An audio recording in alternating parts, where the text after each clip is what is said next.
All right, hey guys, I think we're live. Let me check my signal. Let me check my channel and see if we're live. Confirming that, we'll adjust our volume, and then we'll get to work on some game design here for a couple hours. We're going to continue updating the 5e24 5th edition 2024 updated martial classes to the color mana martial power system that we've been developing here for the past year. It's coming along really nicely.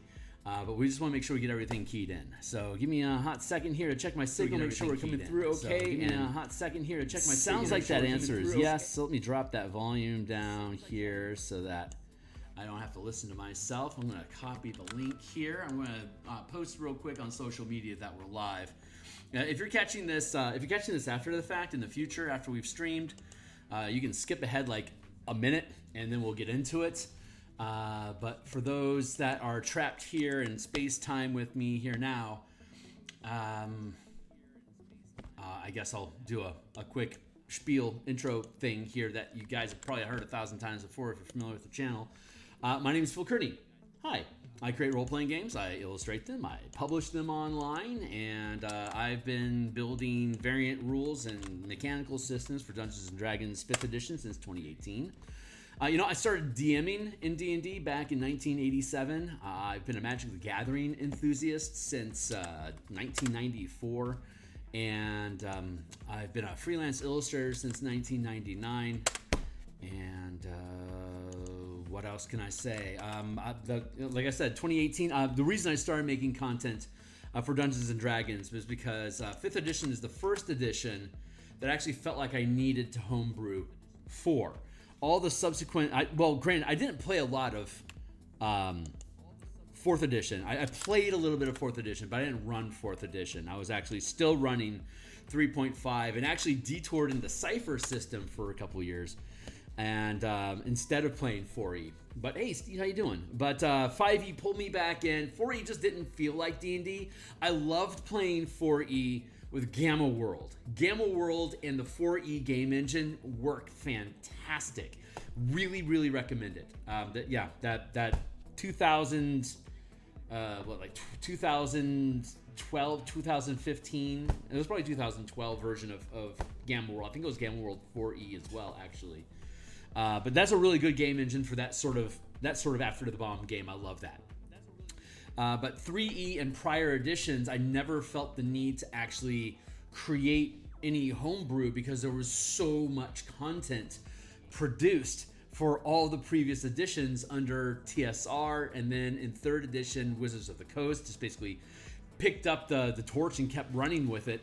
And so there was never enough stuff out there for me to exhaust what can I actually build with the tools they've already provided for us, which is what homebrew is designed to do, is provide tools for you to be able to build stuff. But when the company's putting out a book every one, maybe 2 books a month, you can never catch up. You can never play enough stuff. You can never run out of ideas. So I never did.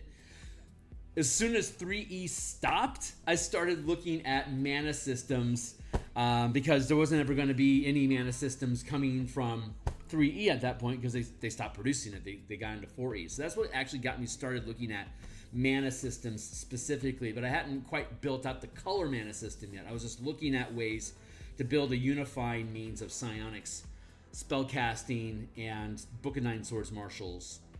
Try to get all those things working together, and I just ended up diving into Cypher system, never picked it up again. But when Guildmaster's Guide to Ravnica was published in 5th edition, that's what inspired me to pick up those spell point mechanic ideas again and start playtesting these ideas in the campaigns that I was already running. I'd already picked up 5e for about a year, ran a full campaign from level 1 to 20 in Eberron with no multi-classing and no feats, like bare bones minimum D&D 5e, and the engine ran great. It ran better than 3e did, and everything felt really well balanced because it didn't have any bells and whistles attached to it. So it actually curved really well. I think they did a great job at the very basic form of what 5e was as a game engine and character options. I think WotC nailed it, honestly. It's ever since then they've been stacking on stuff that people have been questioning the integrity or the quality of the content that they're producing.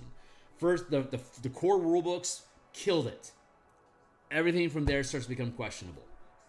as it would, because it's an expansion beyond the core mechanics. So when they came out with Guildmaster's Guide to Ravnica, the previous mentality of D&D was when you come out with a new setting, you come out with a new type of magic, you come out with a new idea, you build all these tools around it, spellcasters, new spells, new magic items, new feats in 3rd edition. You'd have new prestige classes. In 2nd edition, you'd have new kits, as well as new monsters, adventures that would go along with it. There was a huge array of content that would go along with any random idea that they came up with, like magic items that advance with you as you gain levels. That created all that stuff built off the idea of magic items advancing, even monsters, creating monsters that were magic items that would scale up, and how to apply them to actually monsters themselves, making use of these epic weapons. Like the Incarnum system, shadow magic, all these things. There's like, name something, and there's probably all that stuff was there. But in 5e, Guildmaster's Guide to Ravnica was the first real variance setting that we had seen away from, you know, white bread Forgotten Realms. So it was the first endeavor, and it was the first actual campaign published through Magic the Gathering, because Ravnica is a world in Magic the Gathering that has some really cool card sets and really helped define a lot of the flavor and mechanics of how Magic the Gathering would work thereafter. And so it was cool seeing that come out in 5e. Finally, Wizards was marrying Magic the Gathering into D&D. It's chocolate and peanut butter.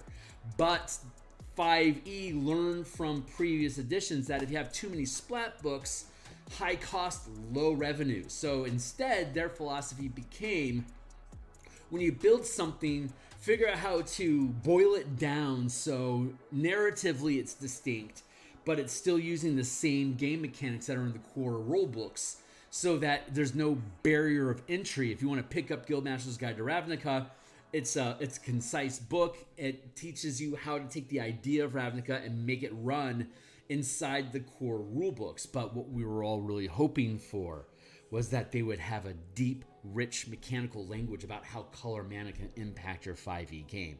And when that didn't happen, and we saw more and more stuff coming out, it was pretty obvious that that is not their mentality anymore. Having things be able to all work off the core mechanics is a really smart business decision, but we all got really spoiled over the past 40 years of having all these rich mechanical ideas that could be interacted and meshed with in different ways, which requires a ton of play testing and development and cross-referencing and redundancy checking to make sure that you're not eating somebody else's lunch. Like, has the paladin become irrelevant because of ill-rigor? Stuff like that. So you got to really pay attention to that, and that's honestly a heavier lift than I would blame Wizards for attempting. So we didn't get it. That meant that was going to be up to just people with passion projects coming up with stuff on their own, which is why I developed the Spelljammer combat and exploration system, the Bastion campaign system, and the color mana system specifically, which converts the Vancian spell slots and 8 schools of magic to the 5 color system using color mana to trigger effects. But that worked great for spellcasting, so I had that published. By 2018, we had already playtested it through a campaign. I was able to build out the book and publish it. So now we have a color mana system for spellcasters, but none of the marshals had anything. The marshals were still resourceless, and only in a descriptive narrative would they have any kind of interaction with mana.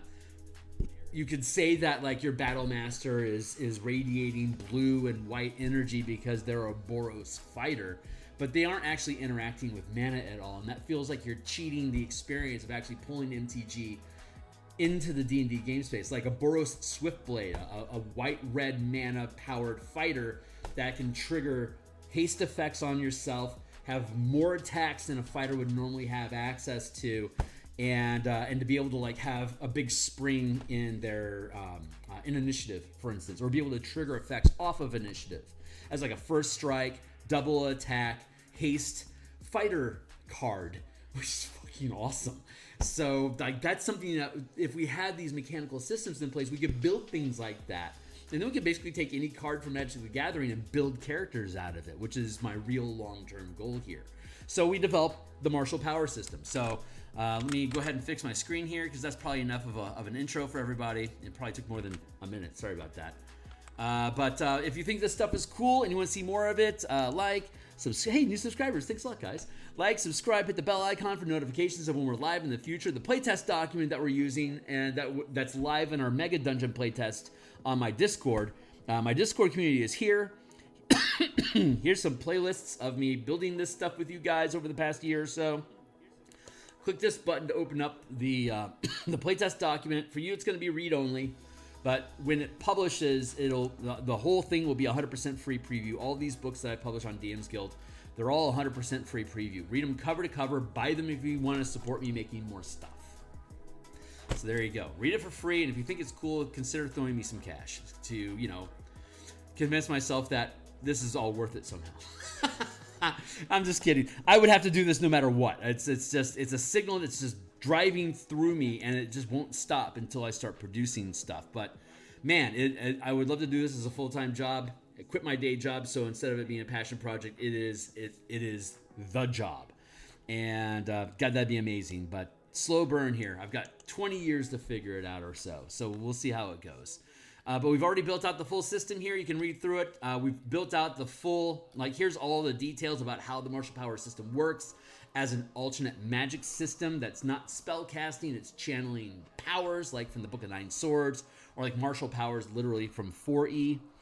We have one of the big things here is empowered actions, is that martials can sacrifice pieces of their action economy to generate temporary mana, kind of like when you tap a Llanowar elf this round, you have an extra point of mana that you otherwise wouldn't have had. Now that soldier can't attack because you tapped them for mana.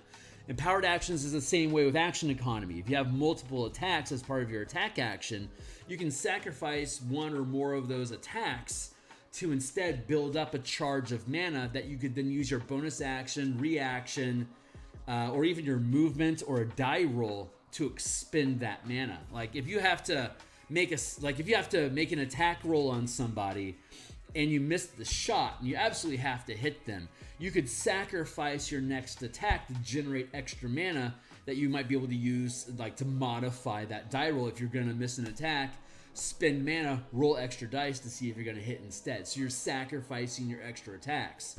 Or if I hit you and I crit and I only have 2 points of mana, but I could spend 5, maybe I'm going to cash out the rest of my attack actions, my bonus action, and my movement if it's available to build up a huge wad of mana so that I can actually hit my peak capacity. Like at 17th level, I can spend up to 5 mana to do an extra 5 dice of damage. I could juice up my attack that way and just drop it on you. So, but if I only had 1 or 2 points, I'd be capped at 1 or 2 extra dice, which is, at 17th level, who cares, right? It says when you hit that crit, and all of your damage dice are going to double, just like they do with the paladin, then yeah, I'm going to throw 5 mana into that and get 10 dice out of it, plus my weapon stuff. That's how paladins play. So you have this mana battery, your mana pool instead of spell slots, and then you can also sacrifice action economy to generate more mana. So you can always be doing low burn effects. I'm willing to sacrifice my 2 attacks this round so I can use my bonus action to have 3 of my allies use their reactions to all attack that target with advantage right now. You won't have your reactions later, but between the 3 of you, maybe we can drop that opponent before it even matters. These are tactical decisions that you can make, and a thief could do that, a barbarian could do that, as well as a battle master could do it for free. So there's a lot of different ways you can bend that action economy together. And then we have all this stuff about what are the how you classify different types of powers into groups, and how do they exploits modify die rolls. Kicker effects are when you do something else, but you could add something onto it. It's basically an exploit. Exploits don't require action economy. They modify action economy or die rolls. Maneuvers are spell-like effects that can be triggered as an action, as a magic action, a bonus action, and you can do them both in the same turn, and you can even use the same power more than once in the same turn if that's how you want to use your actions this turn. It's going to cost you some mana. You're going to target something, there you go. Your round's over. You move along. Super fast. If you dump all of your action economy into one hit, your round is over really, really fast. People complain about how long high-level combat takes, but if you're going to give up half your action economy to juice what you do, your DM should thank you by letting you shred through enemies more quickly because you just sped up combat. I love combat, man. We've been running a mega dungeon here for months. We started at level 3. We're almost level 7 now. We've had anywhere from 3 to 5 people rolling through with martial classes. Just basically going through a dungeon, just shredding shit and exploring, looking for secret doors, hauling treasure out, finding magic items, figuring out like how different puzzles and narratives of like stuff that's going on. It's been a lot of fun. But they're constantly juicing, like they're constantly modifying their action economy to pull shit off that they want to do right now. So it's super fun. So this is how like reactions are what you would expect reactions to be. Strike powers are like 2014 Paladin Smites. If you hit something, dump some mana, do some more damage, doing a cool effect. Sustained powers are like concentration things that buff your character, but you don't actually have to maintain concentration on them at all. So generally, they're not as powerful as something of an equal cost that would be a spell, like a spellcaster, a full spellcaster, or even a half casters with the spells that you get. Generally, you have to maintain concentration on them, and they have their duration, and they'll generally have more impact, bigger flash bang than what martial power, sustained powers, or even maneuvers can do, because you're able to generate this mana so easily and spam these effects. You want them to be a little bit less impactful, significantly less impactful than what a spell could be. If you want to do big flashbang Nova stuff, you're going to be a spellcaster or a Gish mixing spellcasting with martial classes. But if you want sustained cool effects that you can do repeatedly over and over and over again, literally every round of combat, then you want to use this martial system unless you spam that, but you can't have as much impact. Like a power is like, make an extra attack and roll with advantage. That'll cost you your bonus action. Like that's hardly groundbreaking. Like half the classes in the game can expend a bonus action to make an attack. But since it's a mana thing, not only can you do that anytime for any reason, before or after any actions you take, but you also have advantage on the attacks. So like that's something that rogues want. So you can self-feed your own advantage to be able to snipe people or to always get that sneak attack in no matter what, but it's going to cost you to do it. So it's a lot of real fun pros and cons and balances, not only amongst what the martial classes can do, but also how they scale in comparison to the spellcasters, like the full casters. So we've got a Warlock that's rolling through with us right now. We got a Warlock, we got a Fighter, and 2 Monks. That's our team right now, and it's fucking awesome. So it's deck building. Using this and spellcasting, all using the same mana system, is basically allowing you to deck build your character like you could in 3rd edition, but you're using 5e game mechanics because all of them use the same mana system. They all build on each other's mana pool. It's just a matter, are you progressing spellcasting or are you progressing channeling powers? You're going to do one or the other. Or if you're a half caster, the Artificer, Paladin, and Ranger, they progress both. So it's like a Ranger is like a really useful class to take because of how its ability to spam on its mark of prey, how it can pick out somebody to pick on and then do more things to them than they normally would be able to without requiring concentration. The Paladin has advantages over everyone else since everyone can do 2014 smites. Paladins can do 2014 smites, but also of a hyper version of 2024. And hey, Hornetico, it's good to see you, my guy. Sorry, didn't notice you there. I'm ranting, so don't mind me. I will say this: what we're doing today is we've built the scaffold out for obviously the martial power system itself works, and at this point, we've completely converted. I get through all the powers here to get to my point. We've gone through, we've updated all 13 classes, so the full 5e24 game engine, like the full scaffold for all the player characters, they're all rebuilt, and we've been focusing on the subclasses. So we've completely resolved all the subclasses that have been like graduated to the 5e24 player's handbook. And then we spent all the time going through all the Forsaken subclasses that existed in 2014 but were not graduated. And now as Wizards is putting out Unearthed Arcana content about upcoming new or revised subclasses, we get to go through and chew on those as well and speculate how all these ideas change when you're using mana as your power source instead of spell slots or none at all in the case of martials. So fun process. It basically makes all the martials effectively half casters, and it enhances half casters so that the mana that they have can be supplemented with this empowered action economy generating this temporary mana. Spells for the like paladins, they can't generate free mana. Artificers can't generate free mana to cast spells, but they can do it for martials. So if you have like strike powers and maneuvers and reactions that you want to use, you can generate mana to do those things for free. But if you're going to cast a spell, it's going to have to eat out of your mana pool. So you still have your normal half caster resource to be able to do all the casting that you would expect to be able to do. But now, like all the paladin smites, those are no longer spells, they're not powers. And depending on how you use your action economy, you can do those for free. Or you can spend mana on them to make them do even more damage. But what I find ironic about all that is that the paladin, its divine smite doesn't have a spell cap on it. So if you can cast at 9th level, you're going to throw 10 dice worth of 10d8 damage, on average an extra 45 damage to a single target on top of your weapon damage effect for, like, say, a sorcerer that somehow had, maybe like sorcerer 18, paladin 2 gets divine smite for free, but a paladin can never get past 5th level. So the paladin's only throwing 6d8, while the paladin sorcerer 18 is throwing 10d8. So your most optimal solution to multi-class, to run a paladin is to multi-class out of a paladin, unless you want to do things other than smite. But even with the spell slot system, you get so many spell slots. So if you want to take 2 levels of paladin and then 18 levels of sorcerer, you're going to be completely rewarded because you're going to get all the sorcerer spell slots. And you're going to get your sorcery points, which you can convert into more spell slots that you can then spend to do more smites. So it's broken. So the conversion that we have here is like you can just do smites like 2014 could, where if I hit something, spend mana, do extra dice.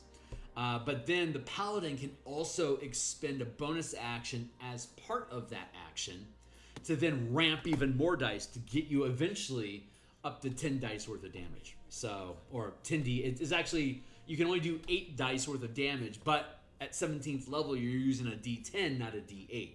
So while a sorcerer would be able to get up to 8d10, the paladin can get to 10d8 and can do so multiple times.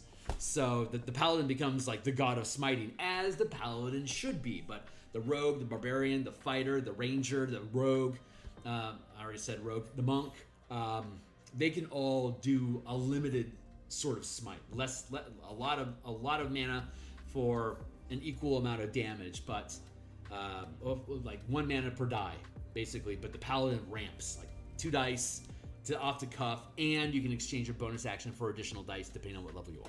So it ramps hard. So we rebuilt all these things. We had to think about how this, like, that's an example of like rebuilding the system so it actually does what you expect it to do.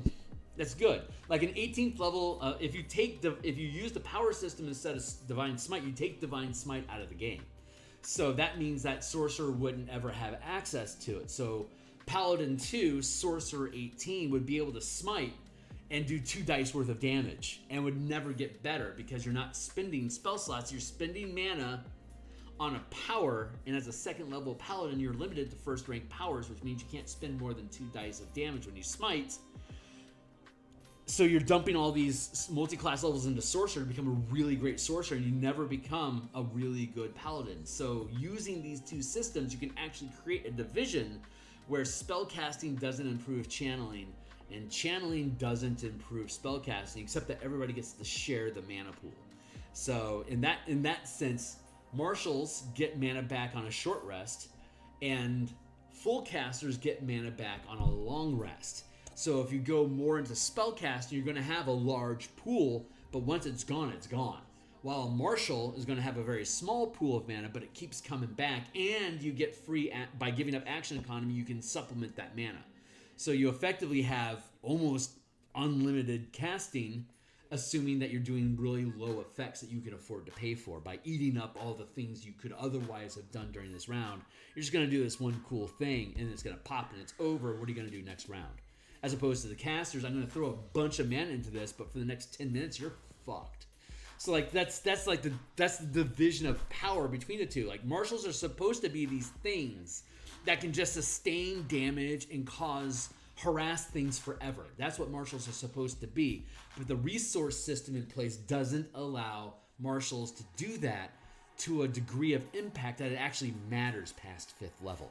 So that's where the strength of this power system comes in, is it actually allows you to lean into that fantasy of I can do this all day. Because you literally can, assuming that you're willing to eke out, like give up your bonus action, your move, hold your ground, and create a zone that people can't move through, for instance, to create a wall so that your casters on the backline don't get approached. For instance, that's something you could do as early as like 3rd level. But you could do it all day by 8th level. Cool, let's do that. All right, so what are we literally doing right now? We are going through, currently we're looking through all of the subclasses that we already built out, and we're looking to see if anything in here is making reference to like see the player's handbook. Like I was for a while using shorthand to say, go see player's handbook for this particular detail. If I see any of that in these subclasses, we gotta swap it out and actually put the work in and add the details, except for stat blocks. Like for like druid monster stat blocks, I'm going to convert it into a Tyrannosaurus Rex. I'm not going to add the Tyrannosaurus Rex stat block here. That's School of the Monster Manual. Like that's a good example. Like Drake Warden, I'm not going to add the Drake Warden stat block here right now. I'm going to say go look at the Drake Warden. There you go. But when we get down to it, maybe I will. I don't know. We'll see. Anyway, but the other thing that we need to do is we've had a number of revisions to the bonus powers. So all subclasses get a list of 10 free bonus powers, just like full casters do, or most full casters. It's inconsistent, but I don't know why. I can't suss out like what's so good about the bard that they don't deserve subclasses, like subclass bonus spells. What's so good about the ranger that they don't get subclass? Like sometimes they do, but paladins always do. You guys are kind of missing the part. So I standardize it so all subclasses get 10 bonus powers as a subclass, but then we just rebalance the class chassis so that it makes sense that all of them do. So that's the idea there. But we've had a number of revisions over the time, past number of months that we've been playtesting, and I want to make sure that everything is still everyone's list is still like we found some like dire impact doesn't exist anymore. For example, like right off the freaking cuff. So I have to replace dire impact. So I'm going to pluck this. This is what we're doing today. We're plucking things out, and if anything catches my attention is interesting, I'm going to talk about it. So strap in. That's what we're doing today. And what time is it? 7:30. So I got about an hour and a half for us to run through. So we got rid of dire impact. So let's look at what subclass are we looking at. We're looking at the berserker. Dire impact basically added the amount of damage that you dealt. But the problem that we were having was because the barbarian has rage bonus damage, your strength bonus damage. Sometimes depending on what you're doing, you're going to be adding like proficiency damage, or like a feat will add additional damage. It was getting to the point where you could have like plus 8 to 10, maybe even 12 extra points of damage whenever you hit. So having anything that would add in any additional damage, like static damage, it was too much for every hit. Even like with Nick, like with Nick being a light weapon, like a D4 or probably a D6, it's still attacking on like an extra 3 points of damage over like Nick attack, bonus attack, and I have a second attack as an extra attack. That's 4 attacks, tacking on an extra 2 or 3 points of damage. That's a lot of extra damage every round. It stacks up. When everyone was doing it, it's too powerful. It's like if everyone wants to use that automatically, it's too strong. So we had to get rid of it. Since we got rid of it, we have to replace it. So we have a hole in your power list here, son. So let's look through what we have going on here. I'm basically just going to run through these things and see how they sit, and see what we need to replace them with. So dire impact is gone. And the way that it works is that I can give you, there's 4 ranks of power. You're half caster, so by 13th level, you have access to every power that's possible. And at most are going to cost 4 mana a piece, but by 17th level, you can use 5 mana at a time instead of just 4. and you've had access to the best of the best since level 13. So from level 13 to 20, you've got all the powers that are there, but you keep getting more of them, and you get a bigger mana battery, and so you can afford to do more things in combination. So it's like, I'm really looking forward when I can use the second rank, like when I can use assassinating damage consistently. When you deal damage with a weapon attack to a target that has yet to act in combat or is unaware of your attack, you can re-roll any number of damage dice, keeping the higher result. This includes any additional damage dice, such as those gained from critical hits, sneak attack, or channeling a strike power. So you're always going to be rolling higher damage with this for all dice that you're rolling, and it's going to cost you 4 mana to do it. And you don't get access to it until 13th level. And at 13th level, you've only got 13 mana per short rest, but say a fighter at 13th level is going to have 3 attacks, it's going to get 2 mana from a bonus action, and it's going to get 1 point of mana from movement, and can get a point of mana if you sacrifice your reaction. So reaction, movement, bonus action, that's 4 mana right there. You just paid for, and you have 2 attacks left.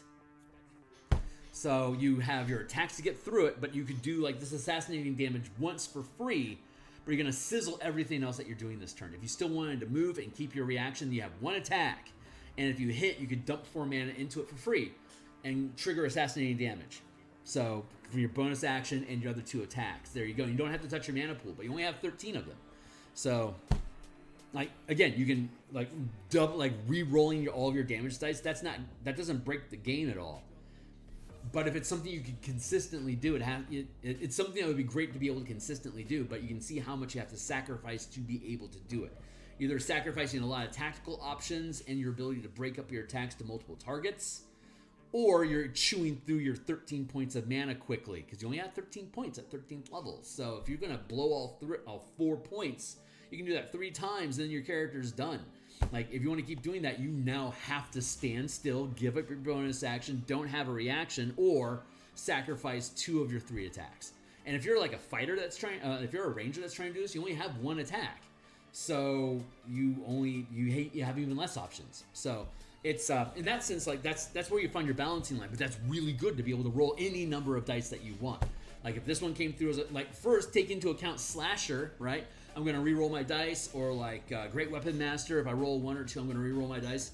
Go through those, and anything that's like a 4 or less, so yeah, I'm gonna re-roll those 4 or lesses. Why not? Because I can roll a D10, and those 1, 2, 3, and 4s could become 10s. So it's worth spending the 4 mana to be able to ramp up your damage that way, especially if you just crit. So putting this as an exploit on top of a strike power, that paladin throwing 8 10-sided dice, and that's going to cost you like 4 mana to do that, and then dumping this on top of it is going to cost you 4 mana, because you're going to have to eat all your action economy to either get that crit up to 5 dice, or you're going to spend all your action economy on the assassinating damage. If you don't spend any action economy, it's going to cost you 8 mana. And say at 17th level, you only have 17 mana, which means you can do that twice per short rest, and you're done. Then you have to start sacrificing action economy. And so the DM really needs to not just lay off. Like, this system is really meant to be used in campaigns that are high aggression, lots of combat. Like in the mega dungeon that we're running, we're constantly rolling from one combat to the next. We're always keeping initiative up and running, because it might only be like 2 rounds, 2 or 3 rotations of people exploring stuff, and then bam, you're back into combat. Get through that, bam, you set off a trap. Go through that, you have a room to explore. Go through that, now we have combat again. It's like in a 3-hour session, we're going through like 3 or 4 combats and going through like 3 or 4 sections. So it's fun. It's a dungeon, you know? You crawl through them, you beat shit up, and you take their stuff. It's fun. Anyway, so Dire Impact doesn't exist anymore.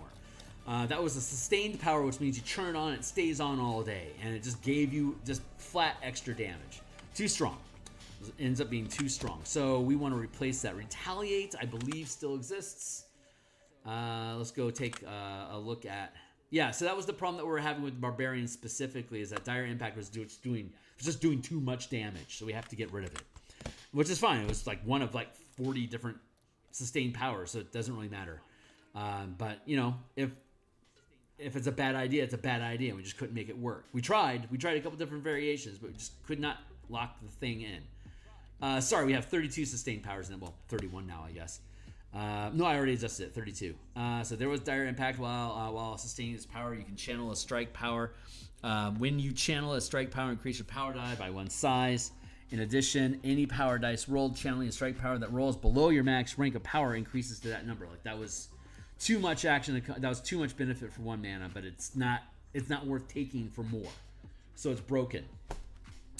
That was the revision that we made, and even that didn't work. The original one was basically add your proficiency bonus and damage whenever you hit with a weapon attack. Too much. But doing things like once per round, you can bloody blah sucks.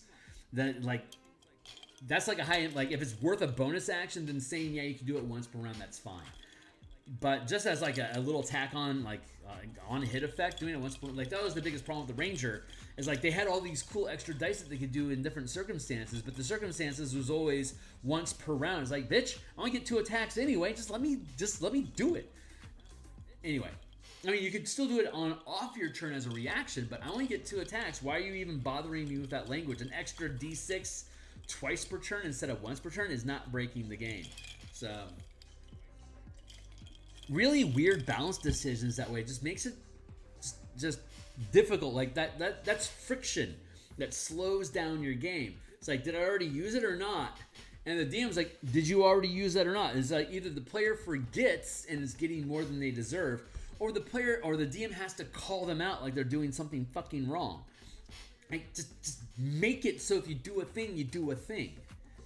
It don't make it conditional. Did you do that thing already? Well, no, you can't do that thing. It's like, fuck you, just do the thing. It cuts down on the amount of drag in the game system. Wizards has an awesome game engine, and they don't know how to tune it. I mean, I only critique and snark at them because I love the game system so much. I'm very passionate about it, and it's a lament of love, as it were, because 5e really is just the best game engine ever.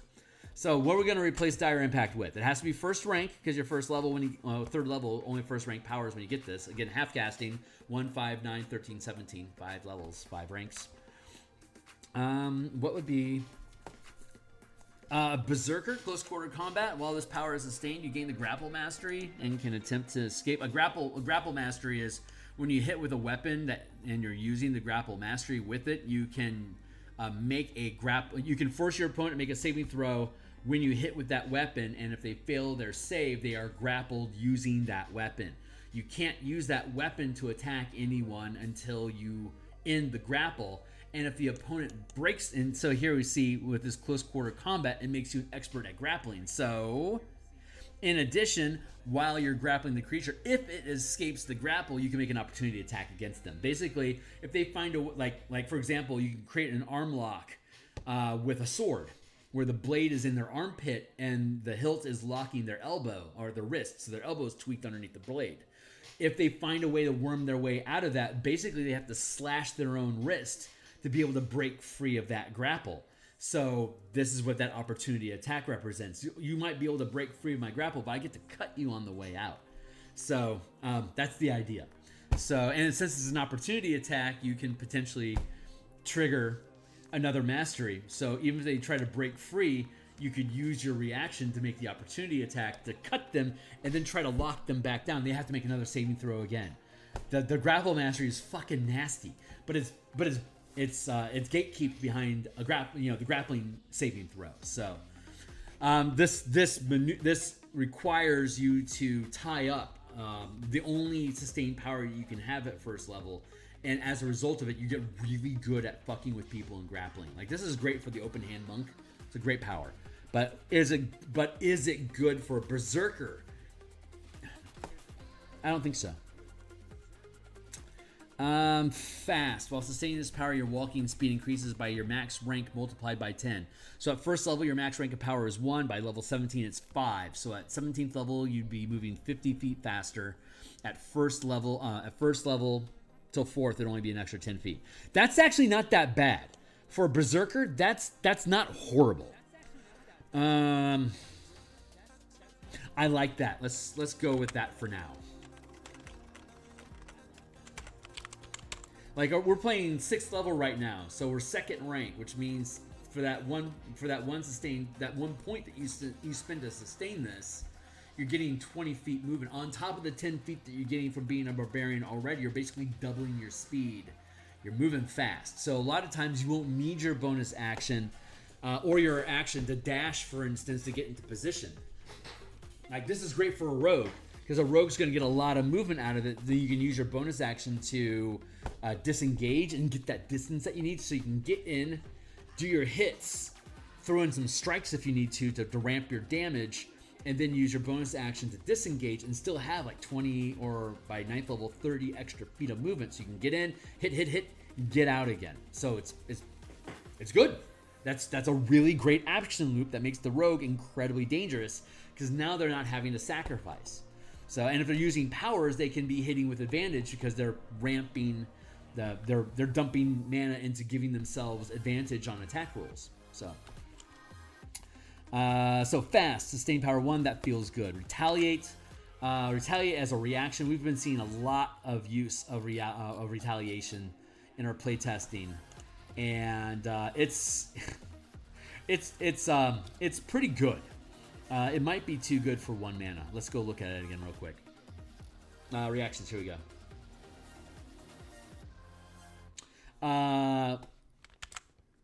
Retaliate. As a reaction to taking damage from an attack, you make a weapon attack against the attacker if it's within reach of your weapon. And the reason we word it that way is because you can use powers with both ranged and melee weapons. And a melee weapon includes not only something that you're holding, but it also includes unarmed attacks, and it includes natural weapons, which we describe in the power, like the front 15 pages is describing how the channeling system works, like opportunity attacks, force movement, action, economy, all that stuff. And in there it defines, whenever it says weapon attack, it's either a melee weapon, a ranged weapon, unarmed attack, or a natural weapon. So monsters can use all this stuff too. Me, as a DM, I've been playtesting how can I combine all this stuff together to make monsters super fun and dynamic. And I'm finding some cool ideas. So we'll be building those things into the book eventually as well. But that's why I have to DM this stuff at the playtest, to find out how can I mess around with this stuff and make really cool monsters. Like the team was fighting Myconids and a Shambling Mound last session.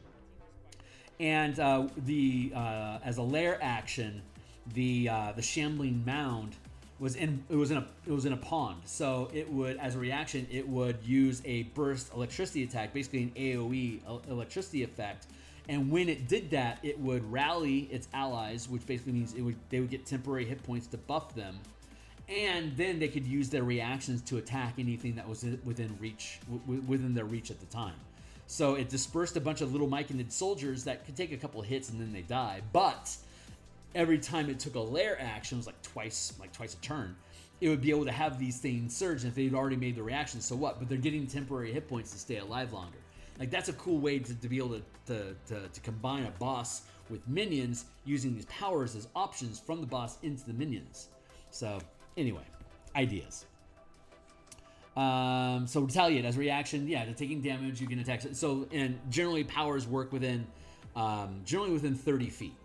So if it's it's 60 feet. If something's within 60 feet, generally you can use it. With thrown weapons, they can work up to long range.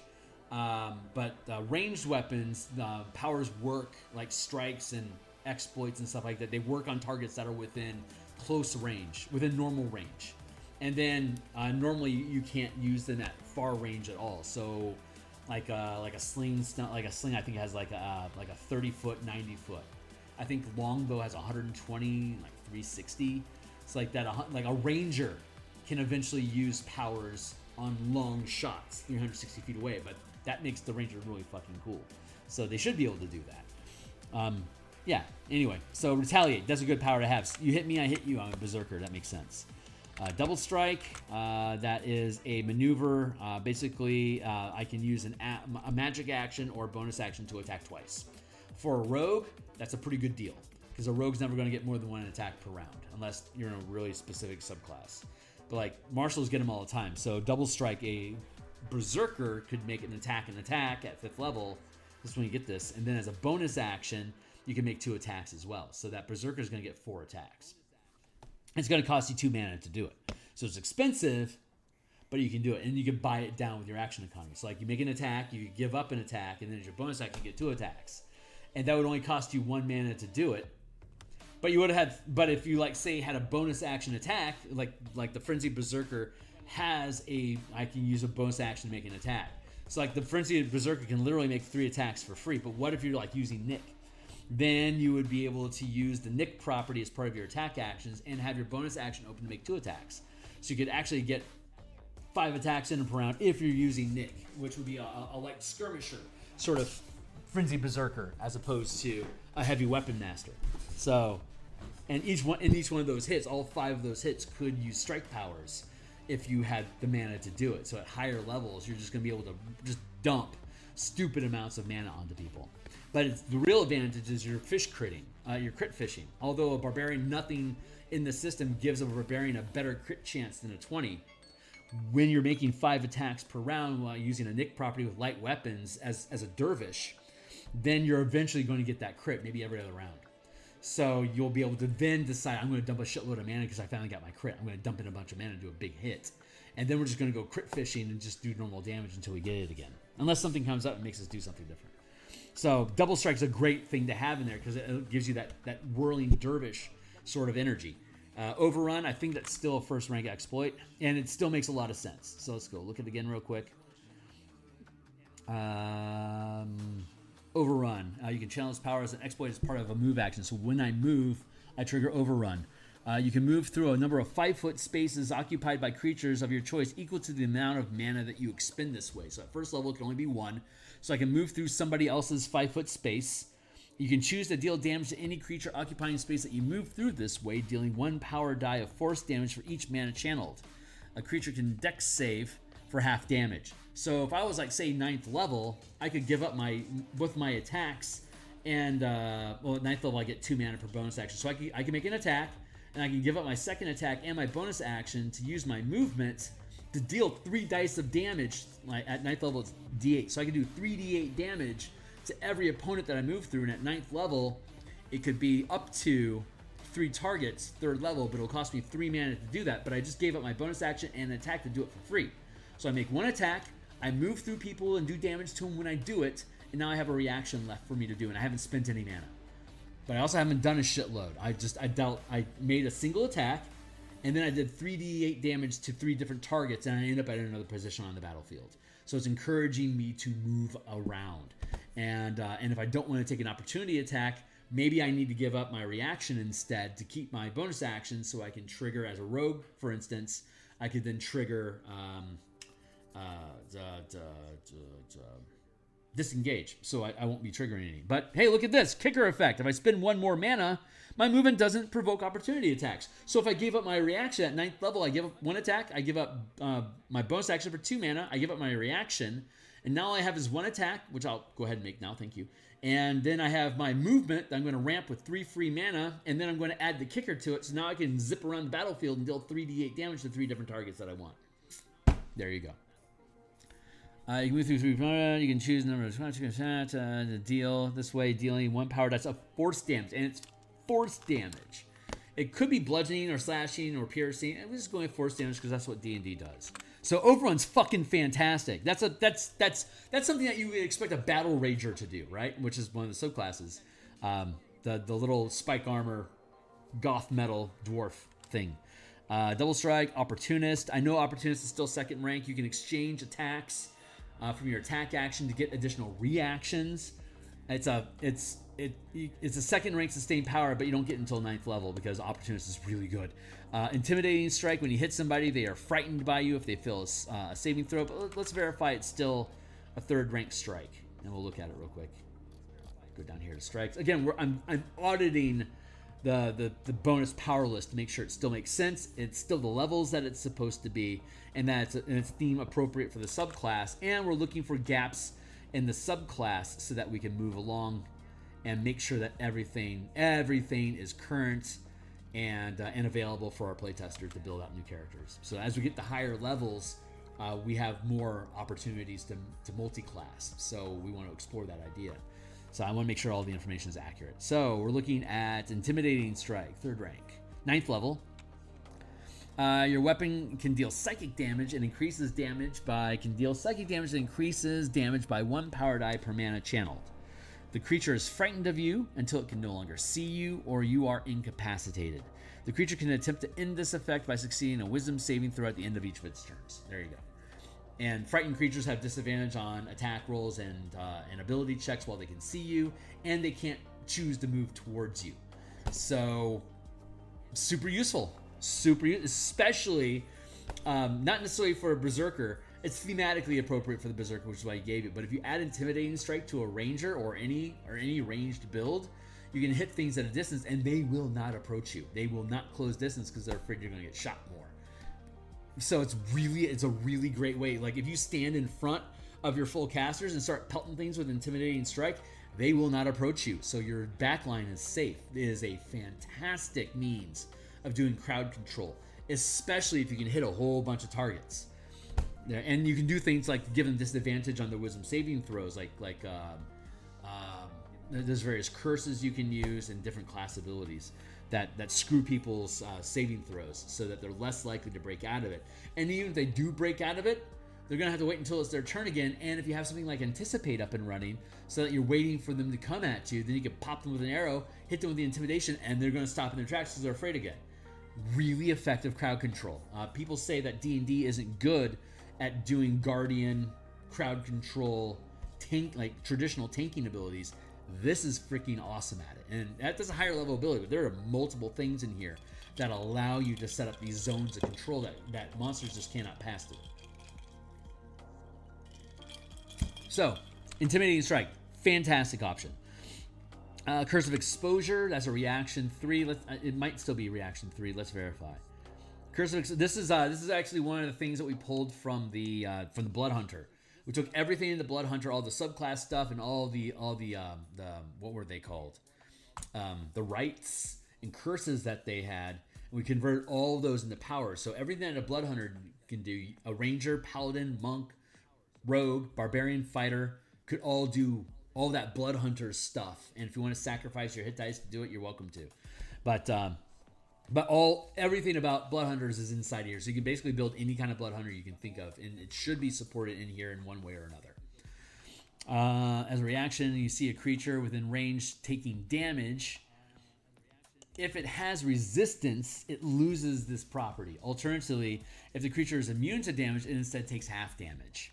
This effect ends immediately after the creature takes damage. So this is Curse of Exposure. It's a reaction. So if I hit you with a smite and I find out, oh shit, you're immune to fire damage. Well, now you're going to take half damage anyway, and I'll just switch to a different damage type. Because all these strike powers have various types of damage that they deal. So you want to have an array of different options, like Freezing Strike deals cold damage. So you convert all of your weapon damage to cold. Or you could just deal, like the dice, the wording here is your weapon can deal cold damage. And increases damage by 1 power die per mana channel. So I could, like my sword does slashing damage. It can do cold damage if I choose because I'm channeling power through it, so it's magic. And regardless of what type of damage that I deal, the damage is going to increase by 1 power die per mana channel. So I can still just do a shitload of slashing damage.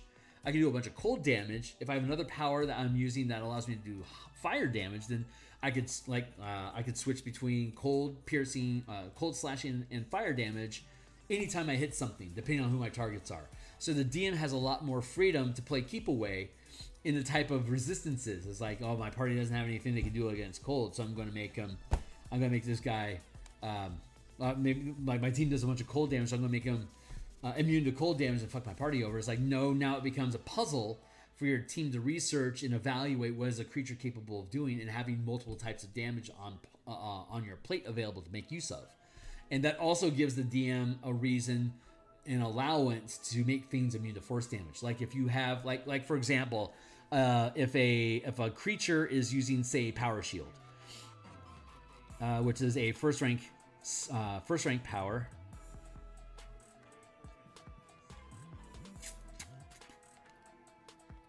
Oh, I skipped it. Tangent. Power Shield. You create a defensive field of power that can be wielded as a shield that you're proficient with. This shield hovers in the space to protect you, leaving your hands free. This is wizard bait right here. This power shield is bait to get your full caster to give at least one level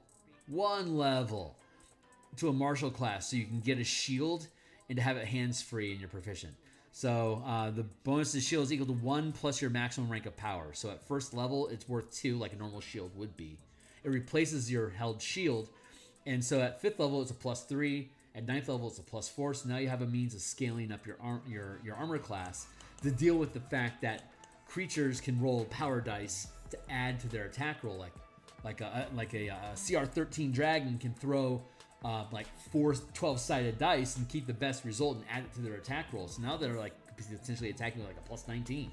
So it's a cat and mouse thing. Like for people that spam shield, giving your monsters power gives them an extra +1 to +12 depending on what their level is and how well they roll. So it can overcome that shield buff. And when you're using a mana pool, like a full caster at 20th level has like 100 mana per long rest, you can spam just an 18th level wizard can just choose shield as a signature spell and can cast it forever for free. Like that's just out of the player's handbook. 18th level wizard, shield for free, silvery barbs for free. Misty, I think second level. I think you can do a second level spell, Misty Step, for free.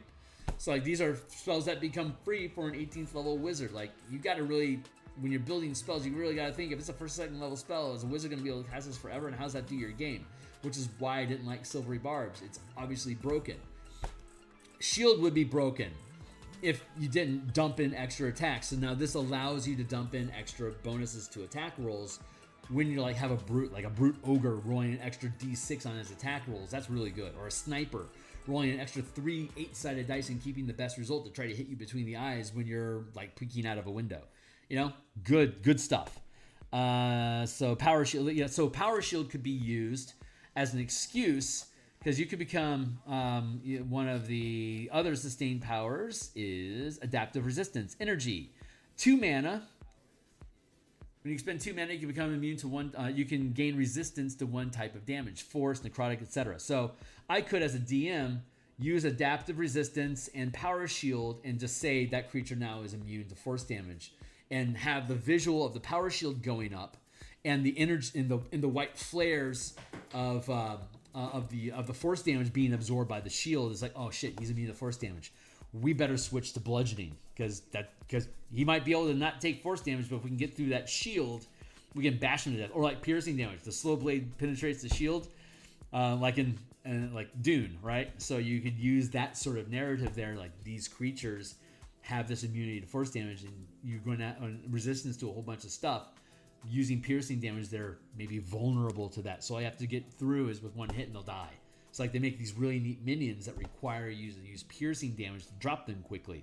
That gives like your archer like a field day, for instance, or like your rogue using daggers. But that's like a gimme to that guy so that they can be a god during that turn.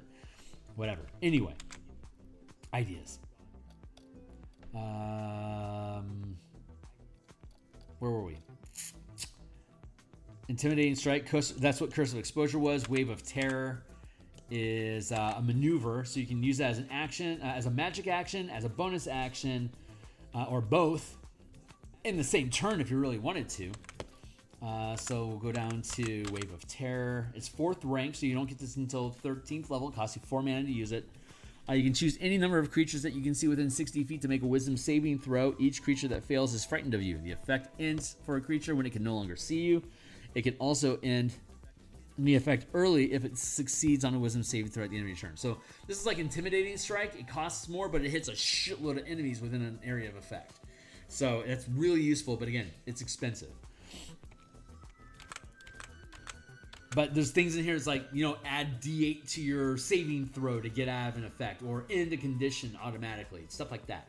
It's like the DM can set up foils, the routines that your players build, so you can constantly be evolving each other's tactics as you go up in levels. As the monsters evolve with the tactics that your team liked at 5th level, by 9th level, those tactics might not work anymore because the DM builds them differently.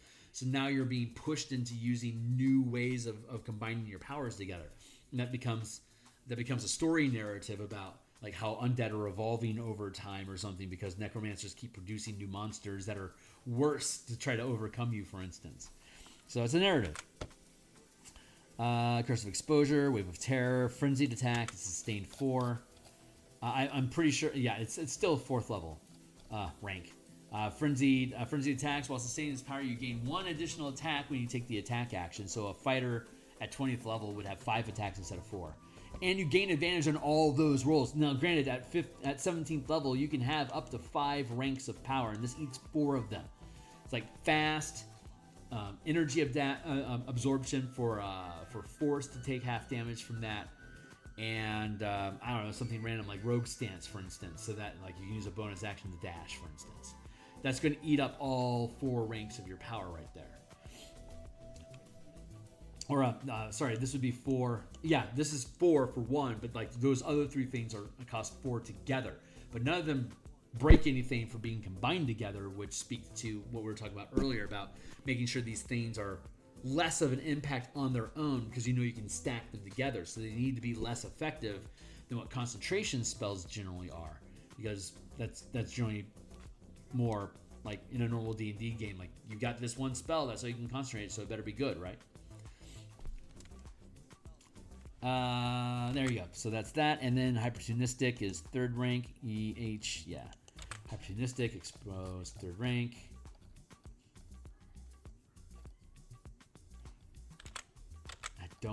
Honestly don't remember what this does. Hypertunistic, 3rd rank. Is it still 3rd rank? Is it? Where are you, buddy? Reactions. Oh, it's an exploit. That's right. Exploit. Hypertunistic. When you make an opportunity attack, you can make a second attack against the same creature. Now, this is done on a reaction. This is an exploit that's triggered off of a reaction. So unless you have a means of getting extra reactions that you could sacrifice, it's going to cost you mana no matter what. But you're basically double tapping something as a reaction, so it's super strong. And you can buy down its cost a little bit by purchasing it twice. Like, if you learn it twice, you reduce the cost by 1. So like first rank powers, if you learn the power and then you learn the power again, it costs no mana for you to use it. It's just free. It just costs you action economy, but you had to learn it. You had to use 2 prepared to learn it. So it's limiting your repertoire, but what you do, you can literally spam it forever. So it's fun. First level stuff doesn't have a lot of impact until you start dumping a lot of mana into it, specifically for that reason. So Hypertunistic, that checks out. So Frenzy, if you hit while using Reckless Attack, if you hit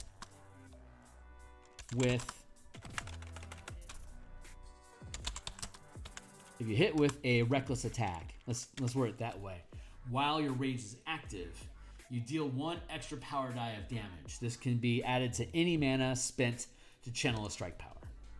There you go. That's the Frenzy Berserker. There you go. You deal an extra die. So now you're basically doing as much damage as a paladin can do. And it's a specific subclass that lets you do it. 6 Mindless Rage. You're immune to the charmed and frightened conditions while your rage is active. And if you're charmed or frightened when you begin raging, these conditions end for you. Retaliation. The efficient power feat is applied to the Retaliate power. So Retaliate becomes free. Retaliate was... Hold on. That's not true. Retaliate... Yeah, Retaliate is a first rank power. So what this allows you to do is, since it only costs 1 efficient power feat, is learning it twice. So you can use a feat, you can use a power, a prepared power can be a feat that doesn't give you an ability point bonus, but doesn't have any prerequisites either. Efficient power is a feat that we added to this game that when you take this feat, it reduces the cost of the power that you're using by 1. So you can use, so this feature is giving you that power for free, making Retaliate 0 cost. But if we go over here and we look at the Barbarian, we're gonna have to peel this open eventually anyway, so we may as well do it now. Looking at Barbarian, looking at the Berserker, Retaliation. Oh, what does that do? When you take damage from a creature that is within 5 feet of you, you can take a reaction to make one melee attack against that creature using a weapon or an unarmed strike.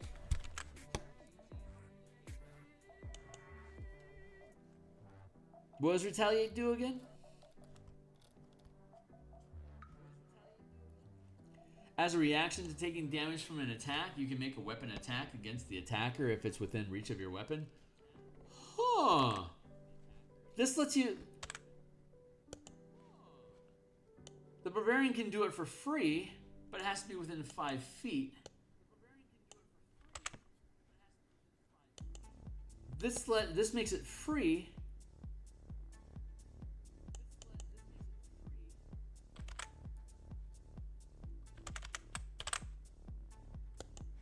And you can do it within your weapon's reach if they hit you.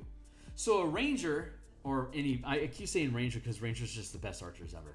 But because they can cheat. Like, there's things in the ranger's chassis that lets you cheat with this system for ranged attacks.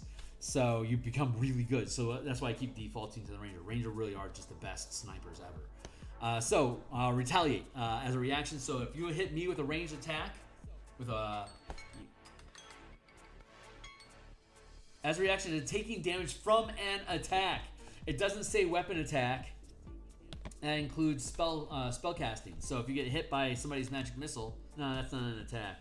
Guiding bolt. Oh, yeah, you hit me with guiding bolt, I can hit you back. I can hit you with power. You're within range of me? Yeah, I've got an arrow knock. You're dead. Nice. Love that. Love that. What's the other thing? Intimidating presence. As a bonus action, you can unleash a 30-foot emanation of dread. Each creature of your choice within the area must make a wisdom saving throw. On a failed save, a creature has the frightened condition for 1 minute. It can make another save at the end of each of its turns in the effect. In addition, you can expend 2 hit dice to channel... Oh, okay, that's a separate thing. Let's look at that in a second. Let's see. As a bonus action, you can unleash a 30-foot emanation of dread. Each creature of your choice within the area must make as a bonus action on a failed save. Wave of Terror does almost the exact same thing, but you can do it for free.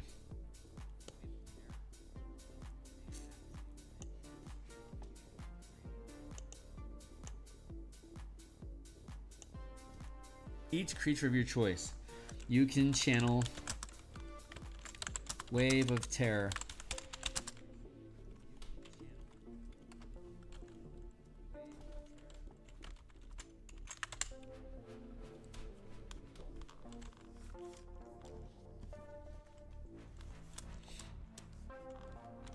At no cost.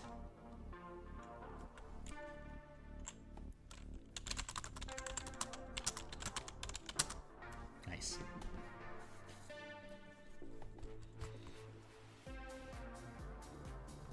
In addition, okay, so what is this saying? You can expend, let's see. You can expend 1 hit die.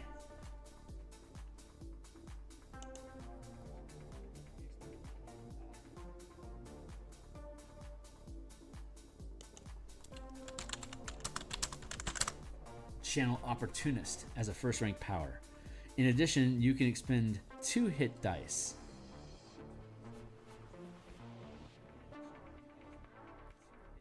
So channel Wave of Terror, you can expend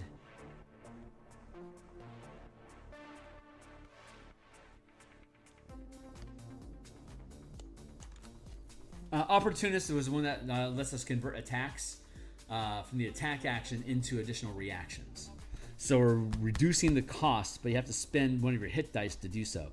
You can expend 1 Barbarian hit die. Barbarian hit die.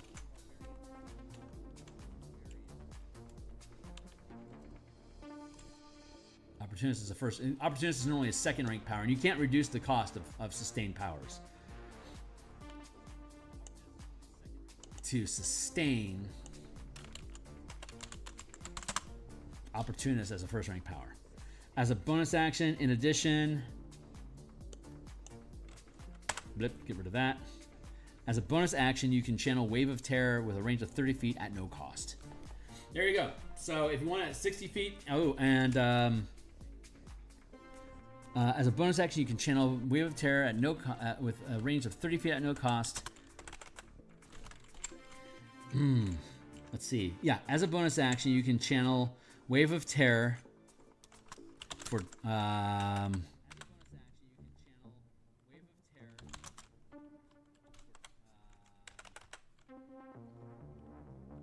as a second rank power, or you can reduce the range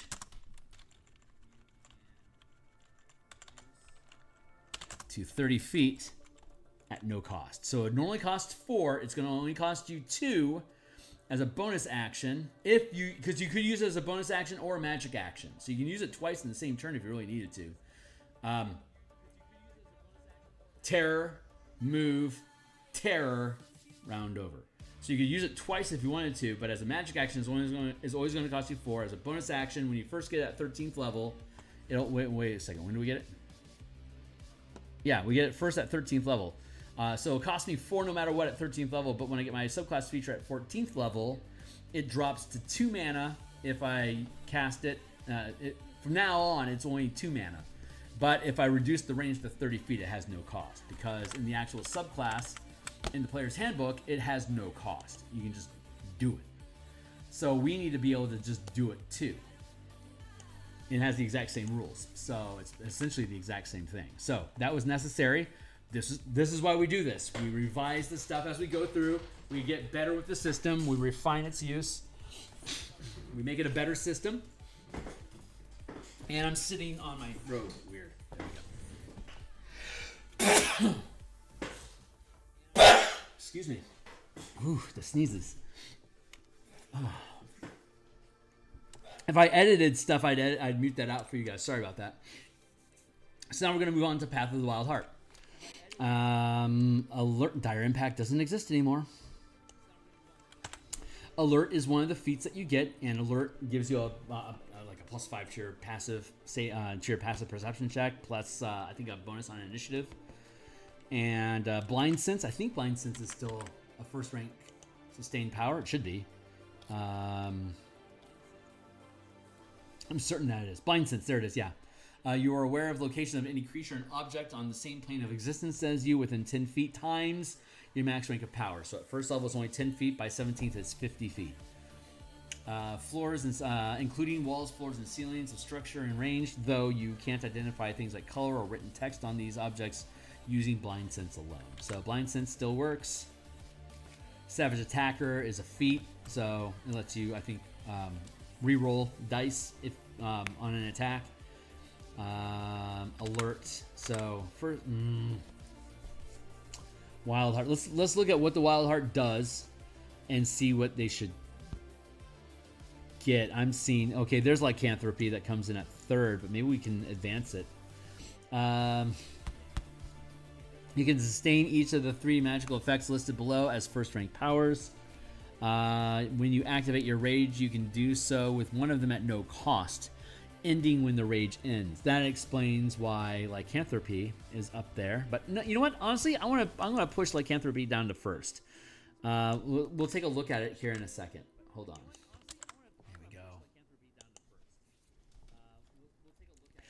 This came from the Blood Hunter as well. Lycanthropy. While sustaining this power, you can shift form into a lycanthrope creature. Your appearance changes to adopt features of a creature of your choice, such as fur or scales and a beak, claw, fangs, tail, etc., and gain the following advantages. Heightened senses, which is gain advantage on wisdom, perception, and intelligence investigation checks. Feral might, which is gain advantage on strength checks and saving throws. Natural weapon, gain unarmed attacks that deal 1 power die plus strength or dexterity modifier. That's basically a monk die now. It can do bludgeoning, slashing, or piercing damage, your choice when you channel the power. Basically, whatever kind of creature you turn into. There you go. So now you can just take on the form of a creature.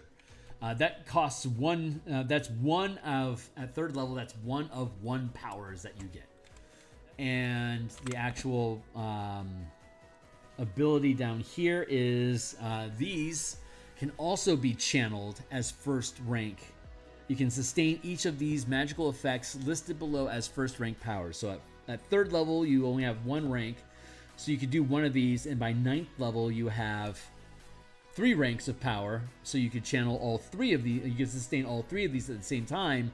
But when you're raging, you can channel 1 for free.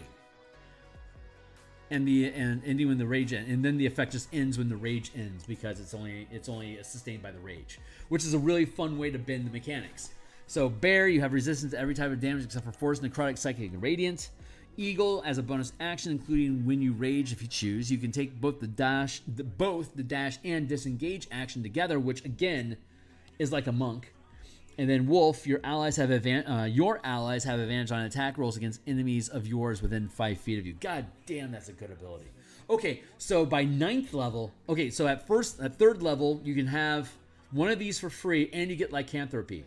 So you can get your monk damage going, and you can have one of these things in effect at the same time. And then by 9th level, you can have both your lycanthropy going and all 3 of these things going at the same time. Not bad. That's fun. It's just fun. It's just fun flavor.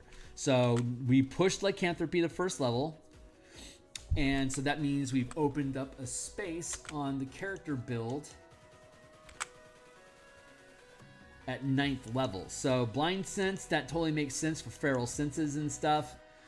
Savage attacker, it just matches. Fast. At 9th level, it lets you move faster. Actually, you know what? I feel like I want to... hold on. Let's see. You can sustain each of the 3 magical effects listed below as first rank powers.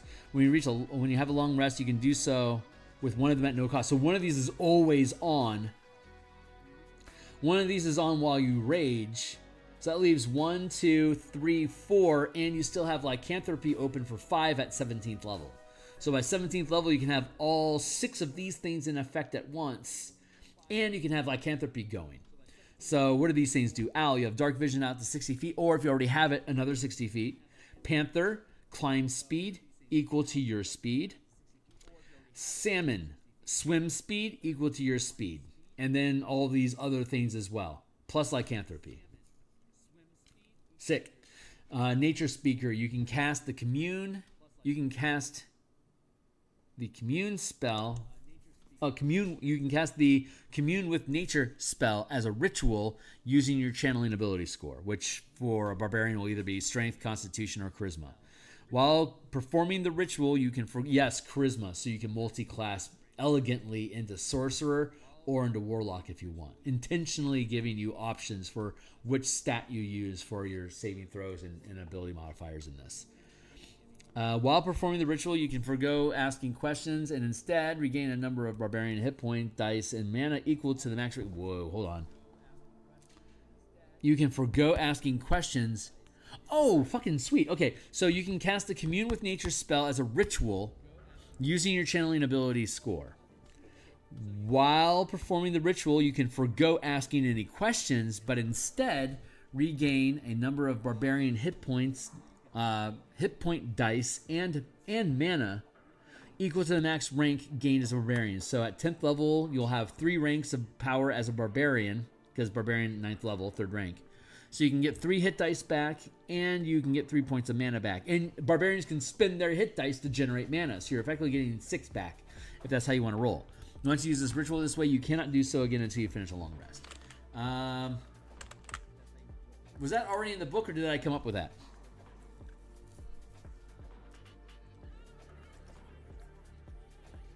You can cast Commune with Nature this way, but only as a ritual. Wisdom is your spellcasting ability for it. Okay, well that's bullshit. That's bullshit. That is the most bullshit class. Is that not just the most bullshit class feature? Fuck you. What a worthless NPC thing to have for your 10th level feature. Your fighter's about to get a 3rd attack action at level 11. The monk can make 3 attacks as a bonus action when using Flurry of Blows. And what does this dude get? He gets Commune with Nature. Fuck you. Yeah, I like this. This is a particularly tasty piece of tech. I love that. God, that's awesome. Power of the Wilds. You can sustain each of the 3 magical effects below. Listed below as second rank powers. When you activate your rage feature, you can do so with one of them at no cost, ending when the rage ends. Falcon, you gain fly. You gain a fly speed equal to your speed if you're not wearing armor. So you'd want to pick up power shield and power armor so that your powers are doing it for you. Lion, enemies within 5 feet of you have disadvantage to attack rolls targeting creatures other than you, that's basically a goad effect if they're within 5 feet of you. Enemies that are large or smaller in size than you,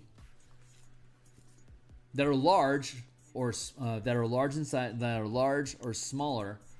Okay, got it. Enemies that are large or smaller in size that you hit with a melee attack gain the prone condition. Oh wow, automatically, no save.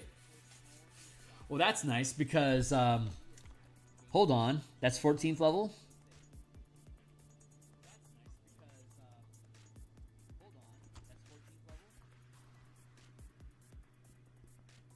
Let's go with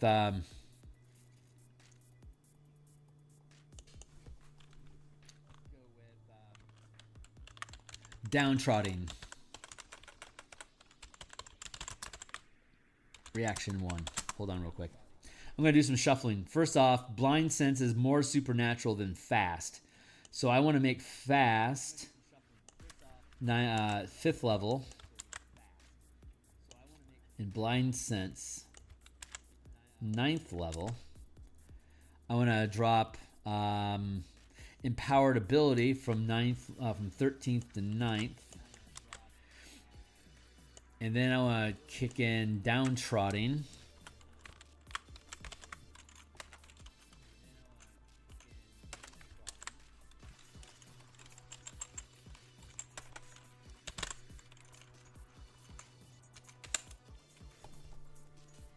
Let's look up downtrodden. I like downtrodden. It's a reaction. First rank. So you get it for free by 9th level, but you can have it as early as 1st level as you want. You just get it for free by 13th because it makes sense. Because again, this feature that we just picked up, right? Look at it again. Ram. Enemies that are large or smaller than in size than you, with that you hit with a melee attack, gain the prone condition. They get knocked down, right? So downtrodden, first rank reaction says, as a reaction to when an enemy that you can see within range of your weapon attack becomes prone, you can make a melee weapon attack against them. So if I trip you, I can then hit you.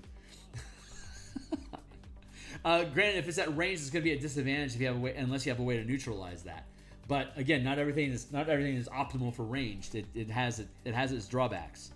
But yeah, downtrodden. As a reaction to when you hit an enemy you can see within range of your weapon attack becomes prone, you can make a weapon attack against them. And if you're willing to spend an extra point of mana, roll 1 power die per mana spent this way. You can just ramp a bunch of kicker effects, like you just dump a bunch of mana into it, adding the highest result of whatever your mana die is when the highest results to the attack roll.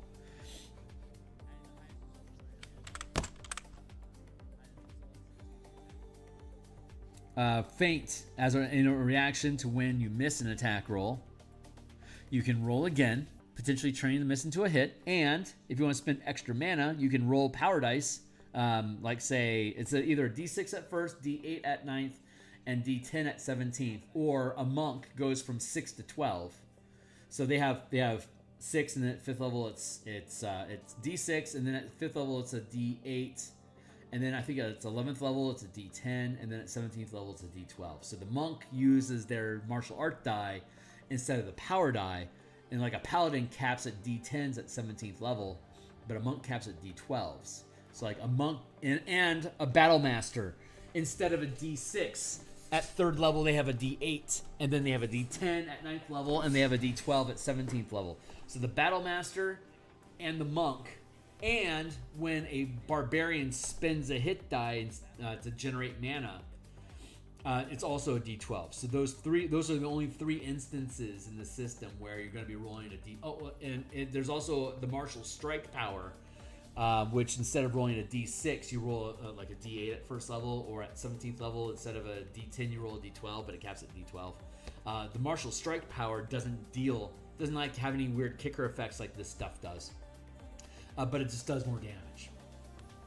So it's if you're just looking to do output of damage, that's a good one because it's a d8 at first level and ends at a d12. It caps at a d12, so like a monk using martial strike still going to be using a d12 at 17th level. But they're the outlier who gets screwed over, not the exception. It's not like you get like 2d8 for every d12. That's just stupid. So yeah. So downtrodden, that's a really good thing to have. And since this thing kicks in at 14th level, getting it for free at 13th level makes a ton of sense.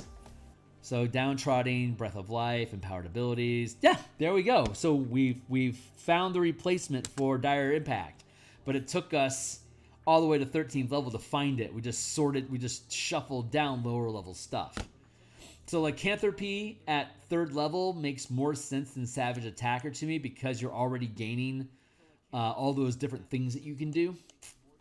So having it it's wild heart. You're turning into an animalistic creature. Having it at 1st level makes sense, even though savage attacker is a feat and doesn't cost any mana.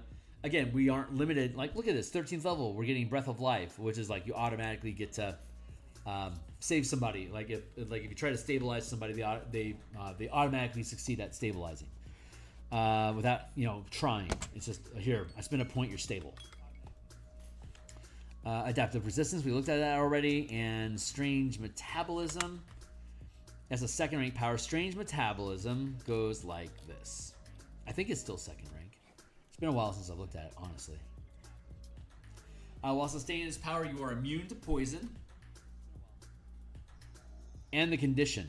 In addition, as a bonus action, you can make an unarmed attack that deals 1 power die plus your strength or dexterity modifier of poison damage, and the creature is poisoned until it succeeds a Constitution saving throw at the end of each of its turns. So that's a bonus action specifically that you can do this.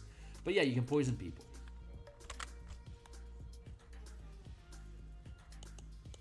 And as an unarmed attack, it's kind of implying that it's a bite,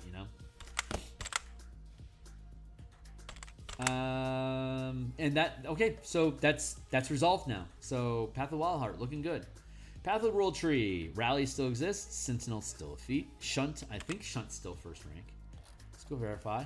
Maneuver, right? Yeah. It should be. Shunt. There we go. Target a number of creatures equal to the amount of mana expended that are within 10 feet. Target a number of creatures equal to the amount of mana expended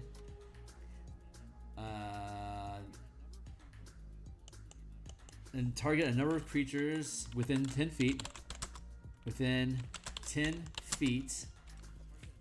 equal to the amount of mana expended.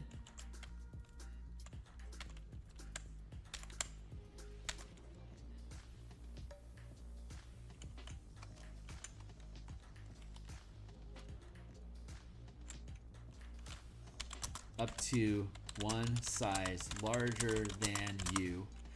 Target a number of creatures up to 1 size larger than you within 10 feet equal to the amount of mana expended.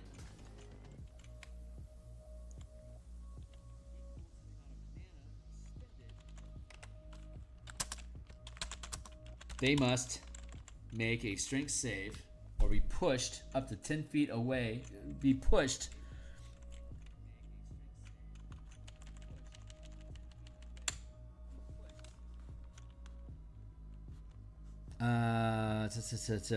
They must make a strength save or be pushed up to 10 feet per mana channeled in any direction.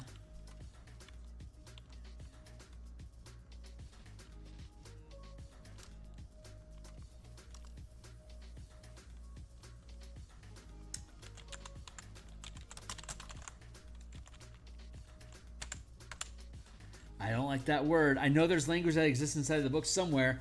What we need to do is make sure that we're not throwing people up into the air so that they come back down and take damage. Although, hold on. That's actually not fucking broken. Never mind. I just convinced myself that it's okay. You can roll a number of power dice equal to the mana expended, adding the highest roll to the save DC. So I can push you. Okay, so for 1 mana, I can lift one target up 10 feet. They're going to fall for D6 damage. Who cares?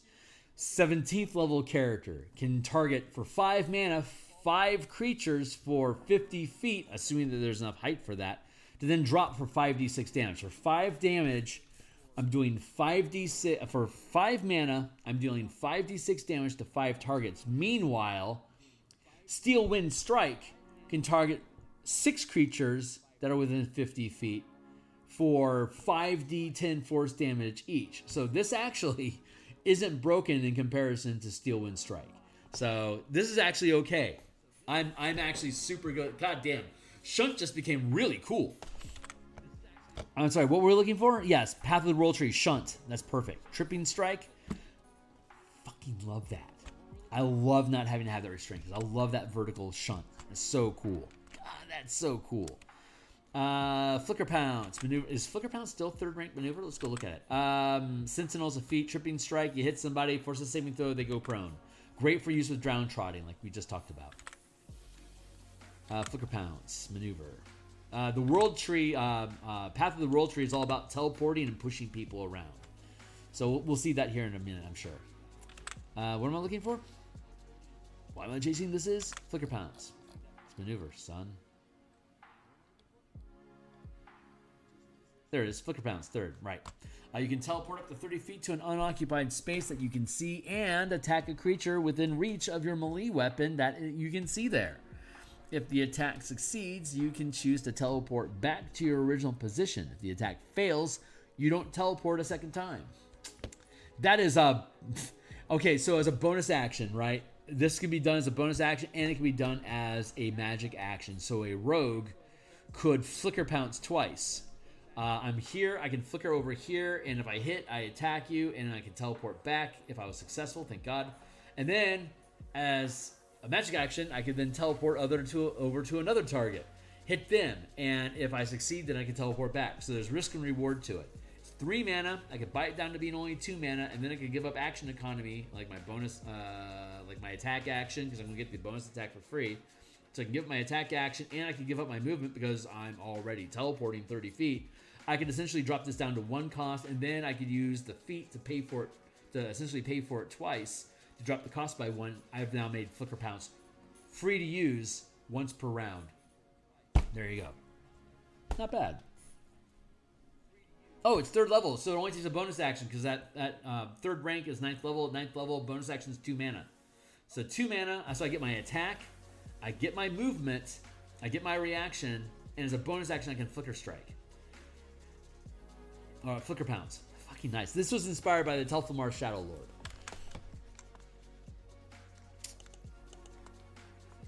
Ooh, God, that's going to get dirty. That's going to get sick. Thundering Strike pushes people. Totally appropriate.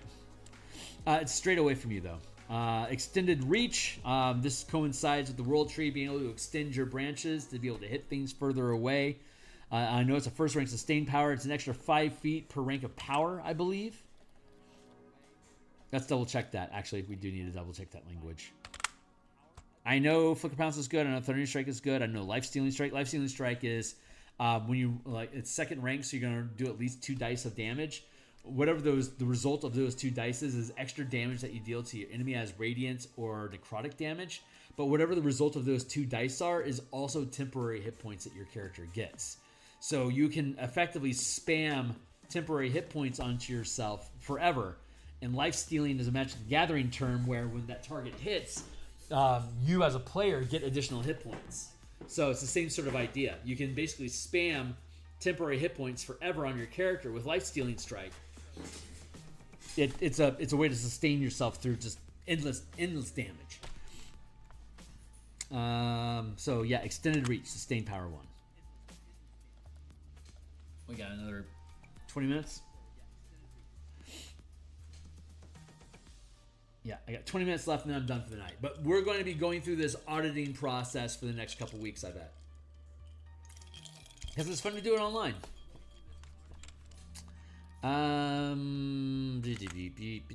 Extended Reach, thank you. Keep forgetting. Extended Reach. Increase your reach by 5 feet per point of mana. Oh god, no, that's nasty.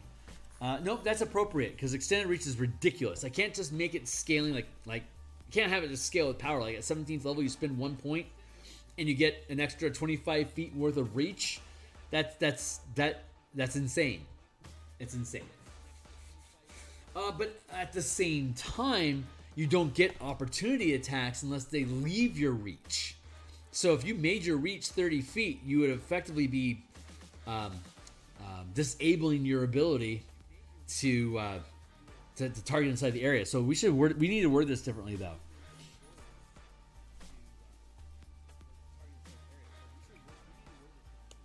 This way, and you can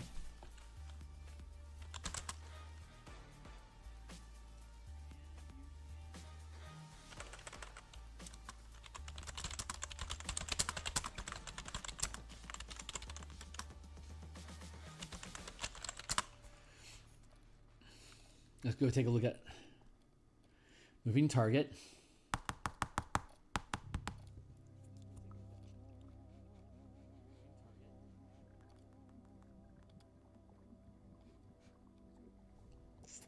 Second rank, moving target. As a reaction to when a creature you can see moves into,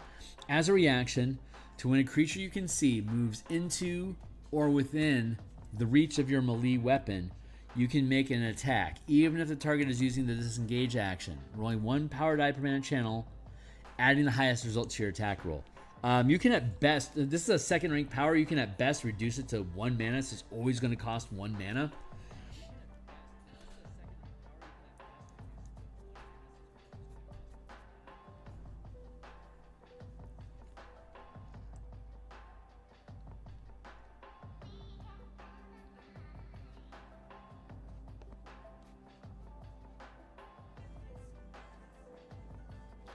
Yeah, let's do that.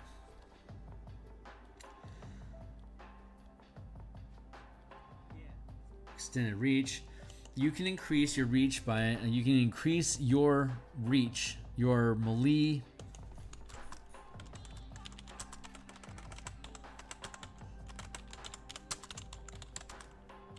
You can increase your melee weapon reach by 5 feet per point of mana as sustained this way. And you gain the benefit, and you can channel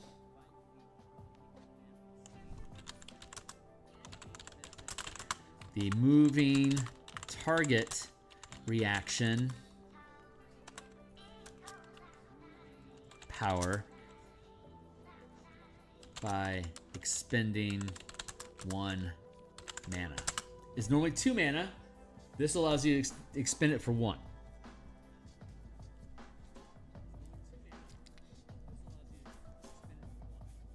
And if you spent it twice, this would allow you to buy it down to 0 cost. Because you don't actually reduce the cost of the power, it generates a free point of mana when you channel the power to pay for itself.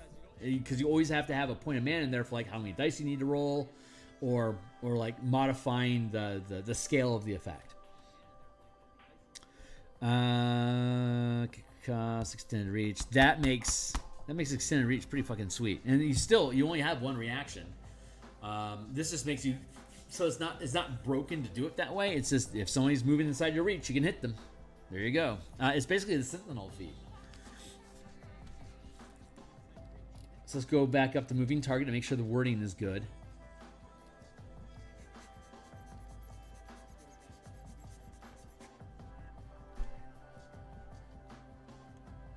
As a reaction to when a creature you can see moves into or within the reach of your melee weapon, you can make an attack. Even if the target is using the disengage action. Rolling 1 power die per mana channeled, adding the highest result to the attack roll. Yeah, that's fucking sweet. And extended, sometimes these sustained powers give you free powers, as you can see. I love that. So extended reach, that's super sweet. Life Stealing Strike already makes sense. Anchor prevents you from moving or teleporting, and then Banishing Strike sends you away. There you go. So yeah, that's all. That set's good. Your connection to the life force of the wild tree grants you the following features. Vitality surge. When you activate your rage, you gain a number of temporary hit points equal to your barbarian level, which is sweet. Life-giving force. While your rage is active at the start of each of your turns, you can choose another creature within 10 feet of yourself to gain a number of temporary hit points equal to the amount that you have up to your barbarian level. So life-stealing strike, if you put 3 mana, like at 9th level, you put 3 mana into life-stealing strike and you roll your 3d8, you're going to get 9 or better, no problem. And then while your rage is active at the start of each of your turns, so if you have any temporary hit points left by the time you get back around, again, that gives you an excuse to continuously fuel your life-stealing strike. When you activate your rage, you gain temporary hit points equal to your barbarian level, and then you want to use life-stealing strike to just continuously ramp this thing. Love it. Branches of the tree. While your rage is active, when a creature starts its turn within 30 feet of you, you can use a reaction to target that creature to make a strength saving throw or be teleported to a location within 5 feet of you or the nearest unoccupied space. You can then choose to reduce its speed to 0 until the end of the... I love that. It's such a cool ability. While your rage is active, use your reaction. Yeah, that's great. Battering Roots. While raging, when you sacrifice your movement to generate mana, you can expend it to increase your melee attack reach by 10 feet. And when you hit with a melee weapon attack, you can use the push or topple combat mastery in addition to other combat masteries or strike powers you have prepared. This effect lasts until the end of your turn. When you sacrifice your movement to generate mana, you can expend it to increase your melee attack reach by 10 feet. And when you hit with a melee weapon attack, you can use the push or topple mastery in addition to another combat mastery or strike power you have prepared. This effect lasts until the end of your turn. Oh no, that's great. Yeah, that's great. That makes total sense.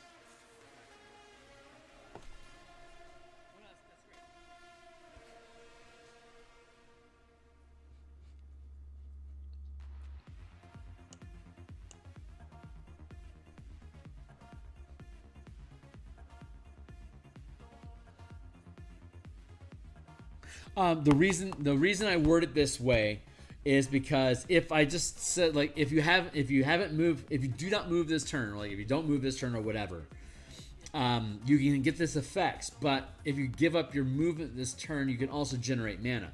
So if an effect says if you don't move, you can generate mana, what we want to do is we want to word it so that when you sacrifice your movement to generate mana, you can expend that mana to gain a benefit. We want to reword it that way so you aren't double dipping your lack of movement.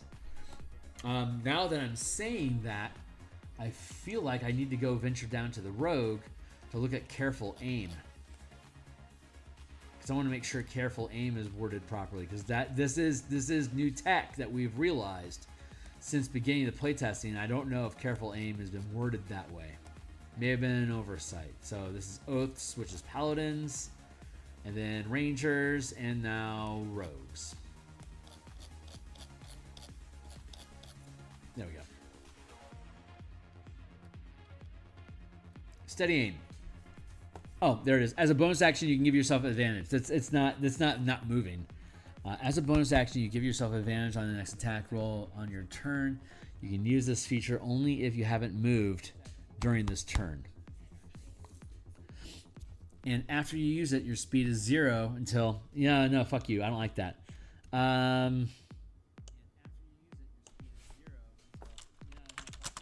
When you sacrifice your movement to generate mana, you can expend it to gain advantage on your next attack during your turn.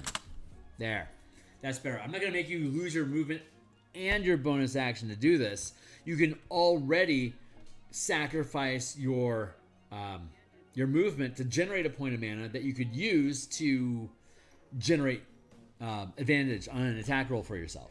So this is just allowing you this is just hard coding it to the feature and replacing steady aim at the same time and freeing up your bonus action because you're basically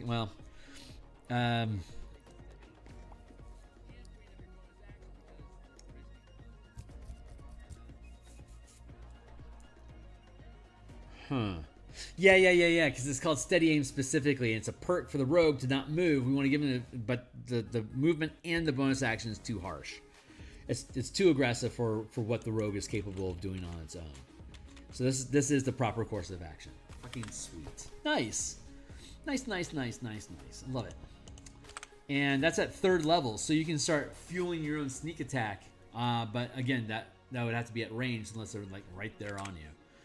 But teleporting doesn't count as movement. So if you're using Flicker Pounce, you could use steady aim with Flicker Pounce to do sneak attack damage with a melee weapon and then bounce out again, because you're getting advantage on the attack roll.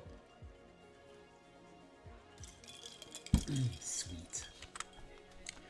Battering Roots. While raging, you can sacrifice your movement to generate mana. You can expend it to increase your melee. Yeah. But there's clever ideas in here. A lot of this stuff is building off of what the player's handbook has already given us. So travel on the tree. When you activate your rage, and as a bonus action while your rage is active, you can teleport up to 60 feet away to an unoccupied space that you can see. In addition, you can expend 2 mana as a kicker. When you use this feature, and your max, this is 14th level, so your max rank is 4, so you could be up to 4. You can spend 2 mana as a kicker when you use this feature, increasing the range of your teleport to a location you can see up to 150 feet away. And you can bring up to 6 willing creatures who are within 10 feet of you to teleport with you to an unoccupied space within 10 feet of you that you can see. Nice.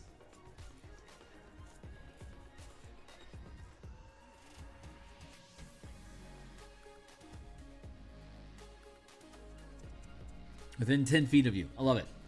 Love it. Super cool. Path of the Zealot. So yeah, this guy's good. So Zealot. While you choose this when you when you choose a subclass at level 3 and levels previous blah blah blah, Dire Impact doesn't exist anymore. So Life Sealing Strike, Saving Grace. Saving Grace lets you reroll a die.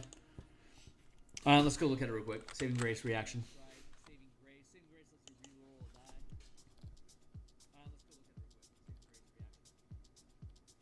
Oh, wait, it's second. Yeah, second rank. If you fail a D20 test, you can re-roll. If you fail a D20, re-roll it. Including any number of power dice to keep the new result. So if I rolled power dice to try to hit something and I still failed, I could spend 2 mana and do it again. That sounds expensive, but it's any D20 test. And you can learn it twice to bite down to only being 1 mana. It is a reaction to use it, so you can't sacrifice your reaction to fuel your own reaction. But if you have Opportunist, you can sacrifice attacks so that you can feed this with extra reactions. But you have to have the foresight to sacrifice your attacks during your turn, so the reactions are there off your turn. But we find ourselves with an open space. Regeneration, second rank, it heals you. Cursed Brand, Hexproof. I don't think is Hexproof still 4? Yeah.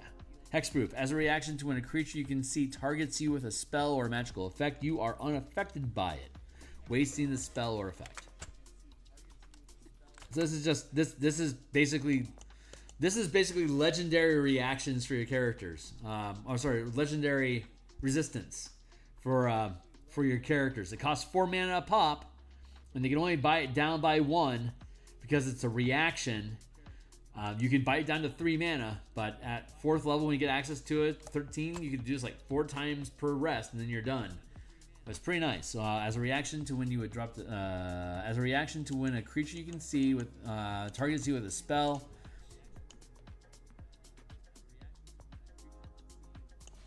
targets you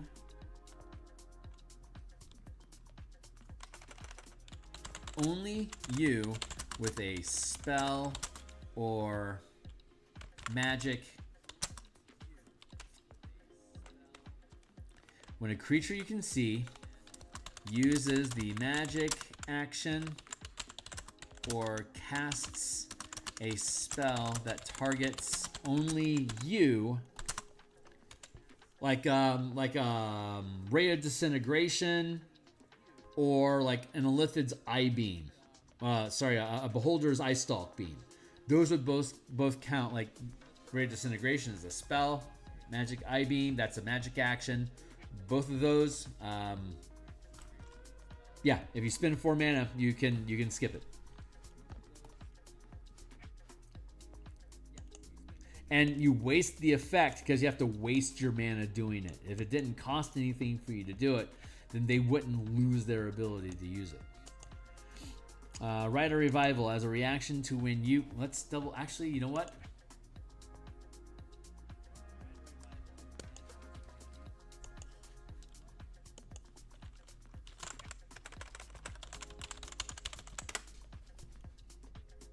Let's look at Counterspell, because I think they changed that. You attempt to interrupt a creature in the process of casting a spell. The creature makes a Constitution saving throw. On a failed save, the spell dissipates with no effect, and the action, bonus action, or reaction used to cast is wasted.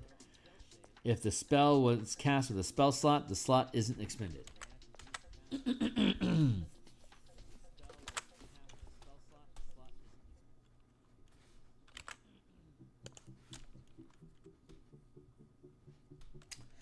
Unaffected by wasting the action if mana is any mana spent on the wasted action is regained. There. Better hexproof. Resolved. Master of Fate is a sustained power. 4th rank sustained power. Let's go look at it. God, this guy is sporting a bunch of high level shit.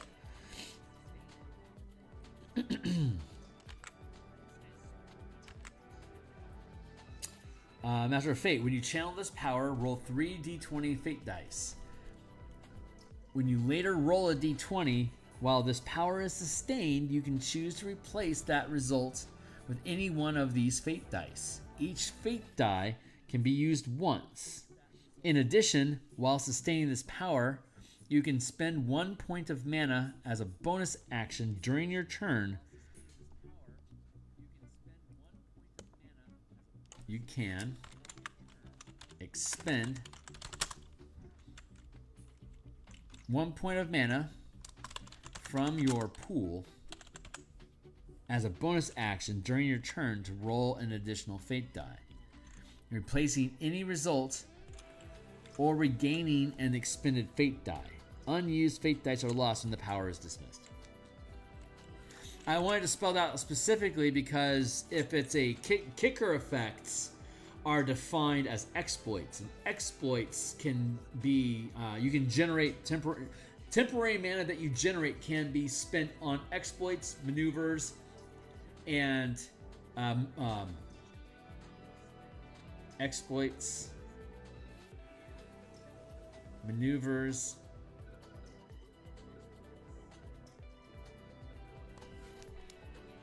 and reactions if you have access to it. Hold on, let me double check. My brain's skipping.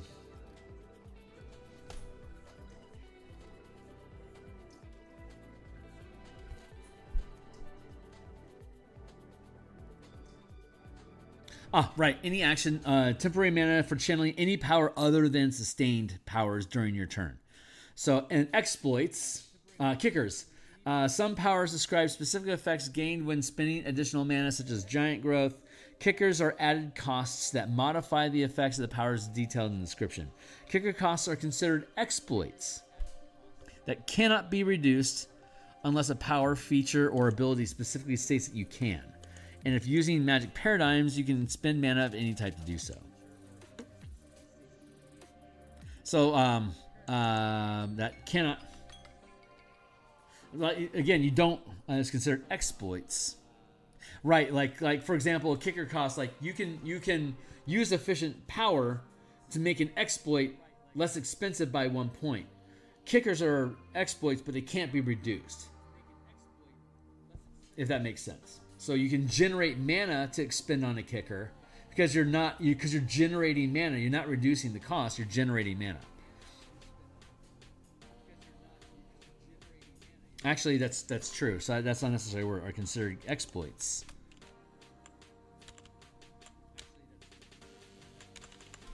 Are considered exploits for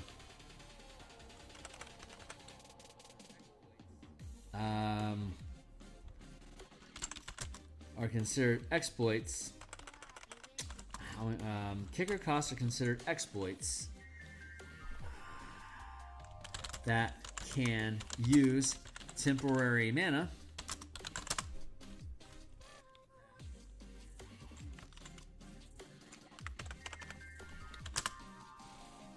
Kicker costs are considered exploits that can use temporary mana. There you go. There you go.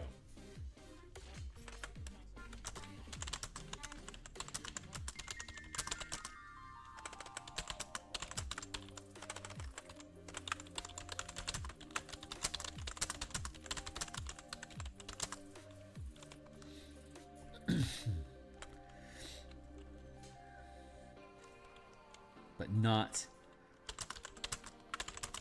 the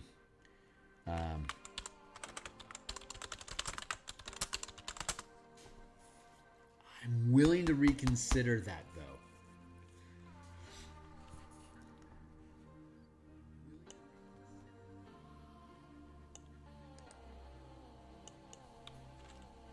Maybe this would be cool to allow.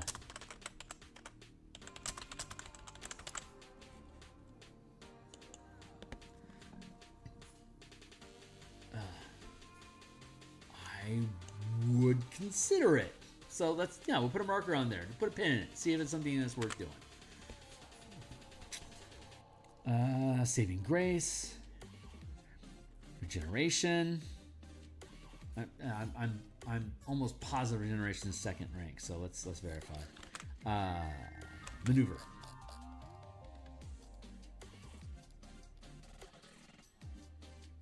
Second rank, regenerate. When you channel this maneuver, you and one additional creature you can see within range can spend. When you channel, you and one additional creature you can see within range can expend a number of hit dice up to your max rank to regain a number of hit points equal to the amount rolled. So you can allow people to spend hit dice on the fly to heal. You and others. Kicker. When you expend 1 mana, you can expend 1 mana to also end one of the following conditions. Kicker 3. So it costs you 3 mana to do it. You can expend 3 mana to also end one of the following effects. Curse, ability score reduction, exhaustion, hit point maximum. Woo! That is super useful against undead, I tell you what. Super useful. Regeneration, that's a good one. Cursed Brand, maneuver.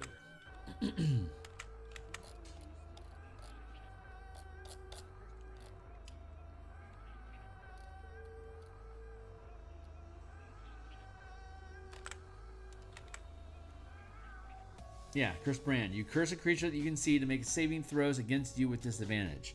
The effect ends early when the creature succeeds a saving throw against you. So it hits them with no saving throw at all, and it stays on. Typically, these things last for a minute. Unless it says otherwise, they either end immediately next round, like at the beginning of your next turn, or after 1 minute. And almost all of them have conditions that allow them to end the effect early if they make a save anyway. Again, you're able to generate mana to be able to do a lot of these things for free. They're easy to get out of, so you kind of have to spam them. You curse a creature you can see, it makes saving throws at disadvantage. There you go. Yeah, saving grace, good one. Regeneration, Cursed Brand, Hexproof, Master of Fate, Unstoppable, Rite of Revival. I'm pretty sure Unstoppable is still exploit. Does that still exist? Unstoppable. When an effect or condition other than incapacitated, unconscious, or death reduces your movement to 0, You can channel this power to ignore the condition until the beginning of your next turn, but only if there is unoccupied space you can move to. If you're being grappled, the other creature can choose to be dragged with you or let go. There you go.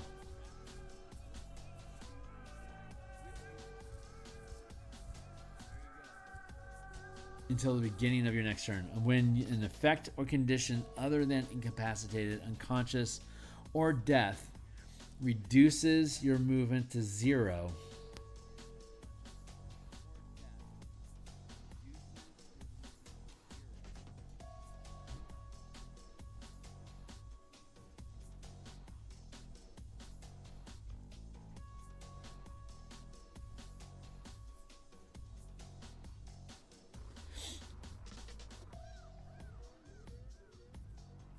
like stunning you, you can still, well, stun allows you to move anyway, but like paralyzed, petrification even, you can still, until the beginning of your next turn.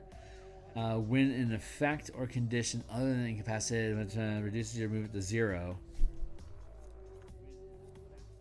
until the end of your next turn, until the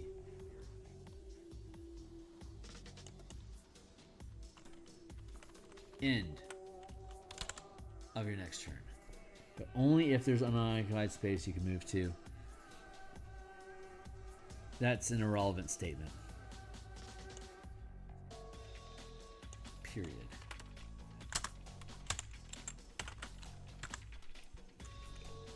If you're being grappled, the other creature can choose to be dragged with you or let go.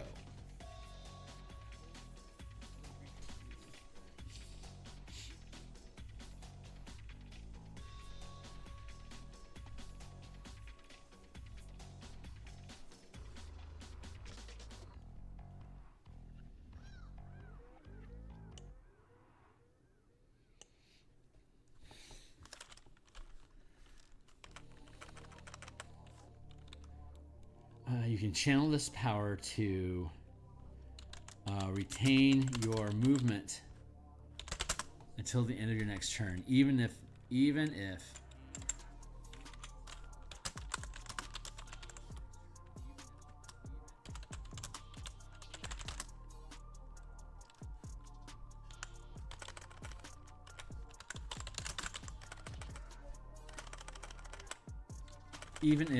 cannot take other actions.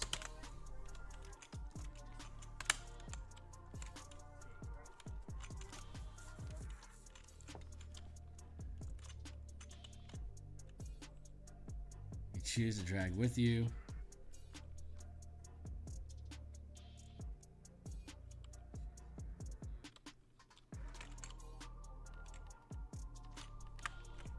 Now we're just going to cut that out. That's just an unnecessary statement. There you go.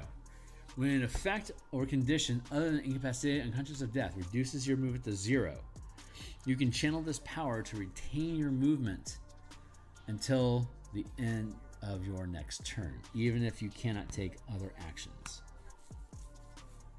Cool.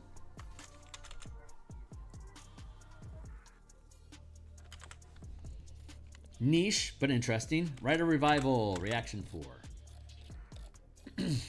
Might not actually be worth 4.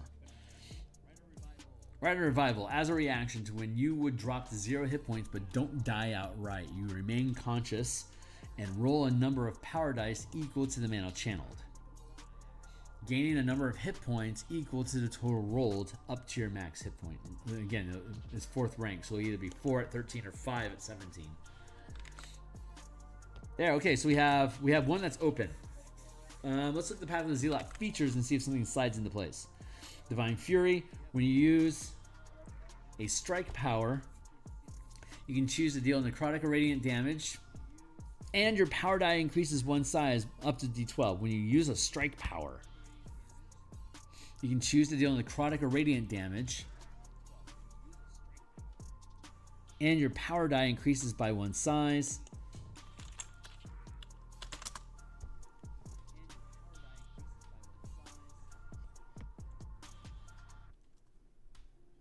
This would theoretically allow you to take Battle Master, like a Battle Master 3, and then Barbarian Divine Fury 3 to be at 6th level. Your power die would become a D10 at 3rd level, and would cap at D12 at 9th level. Same, it'd be the same for a monk. A monk divine, a zealot, a monk zealot combo. When you use the strike power, you can deal necrotic or radiant damage. Choose when you roll damage. I feel like this needs to get pushed back.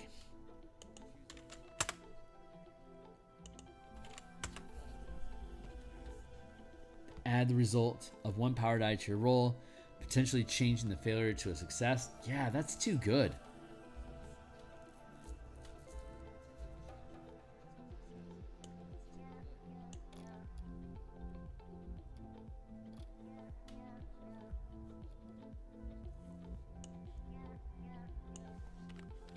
That's gonna be period. That's too strong for 3rd level. You can heal yourself for a number of hit points equal to the result of 1 power die per mana. Expended this way, up to your max channel limit gained as a barbarian. When you use this feature, you can also expend any number of barbarian hit dice to heal a number of hit points rolled as part. That's too strong. I gotta change that. Because you can generate mana. So while you rage features active when you fail a saving the fanatical focus.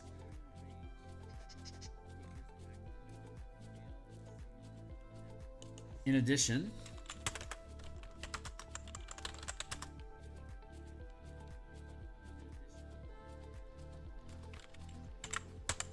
nope, I'm gonna get rid of that. I don't want.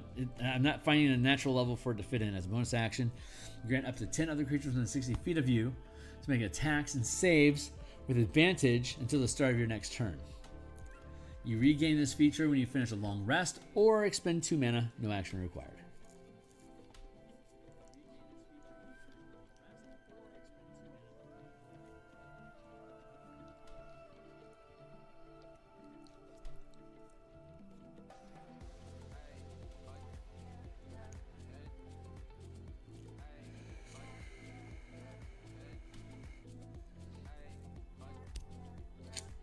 As a first rank maneuver,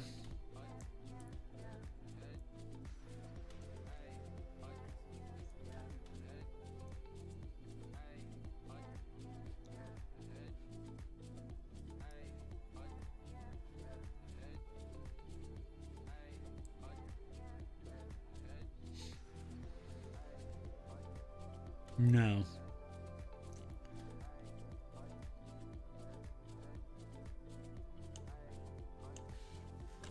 No. As a bonus action, it's too good. As a bonus action, you can expend any number of barbarian hit dice.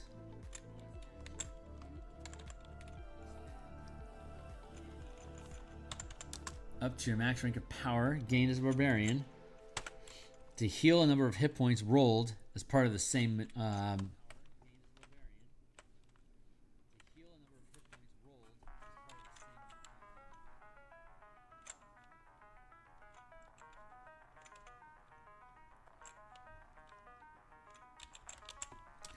equal to the result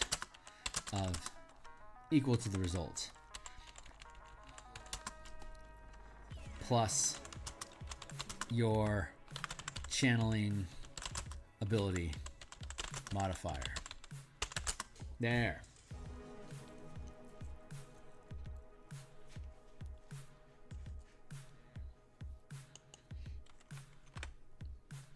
Fanatical focus.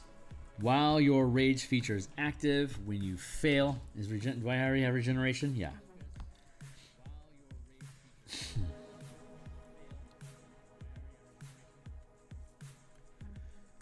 Make attacks and saves with advantage until the start of your next turn. Zealous Presence. Oof, God, you don't have a lot of cheap shit, do you? Okay. And then let's look at the final feature. 14. When you activate your rage, you can assume the form of a divine warrior for 1 minute or until your hit points drop to 0.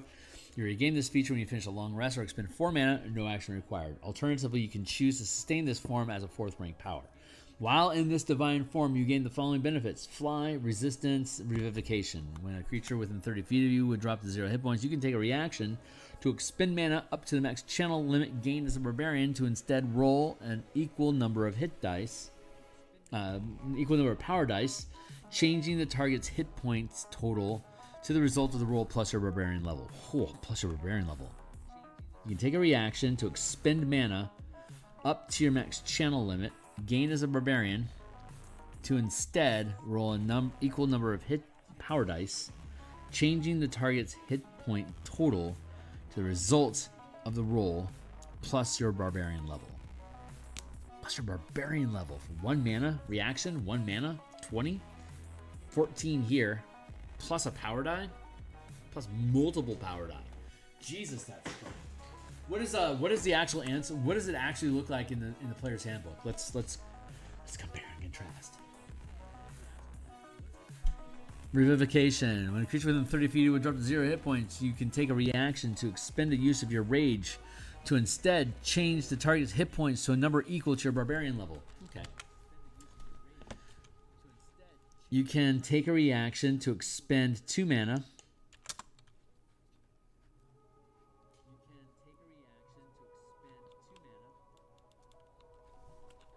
Yeah, I need to change that. 2 mana to restore a number of hit points equal to your barbarian level. You can gain extra uses of rage by expending 2 mana. You can expend uses of rage to gain 2 mana up to your maximum mana pool limit. So if a 4th level barbarian has 4 mana and you spend 3 of them, you could expend the use of rage to get 2 points back. You now have 3. If you had 4 mana and you ran out of rages, you could spend 2 mana to get a use of rage, and you'd have 2 mana left. So it's ubiquitous. When a creature within 30 of you drops to 0 hit points, you can take a reaction to expend 2 mana to restore a number of hit points equal to your barbarian level. Good. So we're missing something. We're missing something at level 1. We're missing something Zealot godlike. Let's fill in that gap and then we'll be done for the day. Storming strike, distracting, flaming, freezing, goading, grappling, martial. Let's start exploits and work our way down. And it could be feats, all sorts of stuff.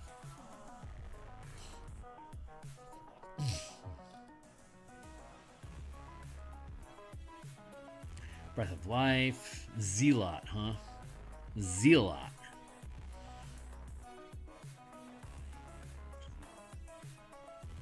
Channel maneuver or sustain power. You gain a weapon attack.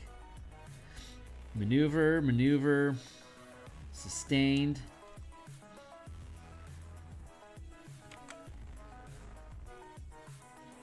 No, this is second rank anyway.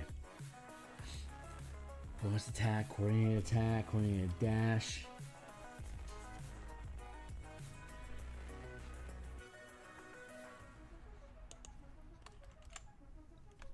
Goad.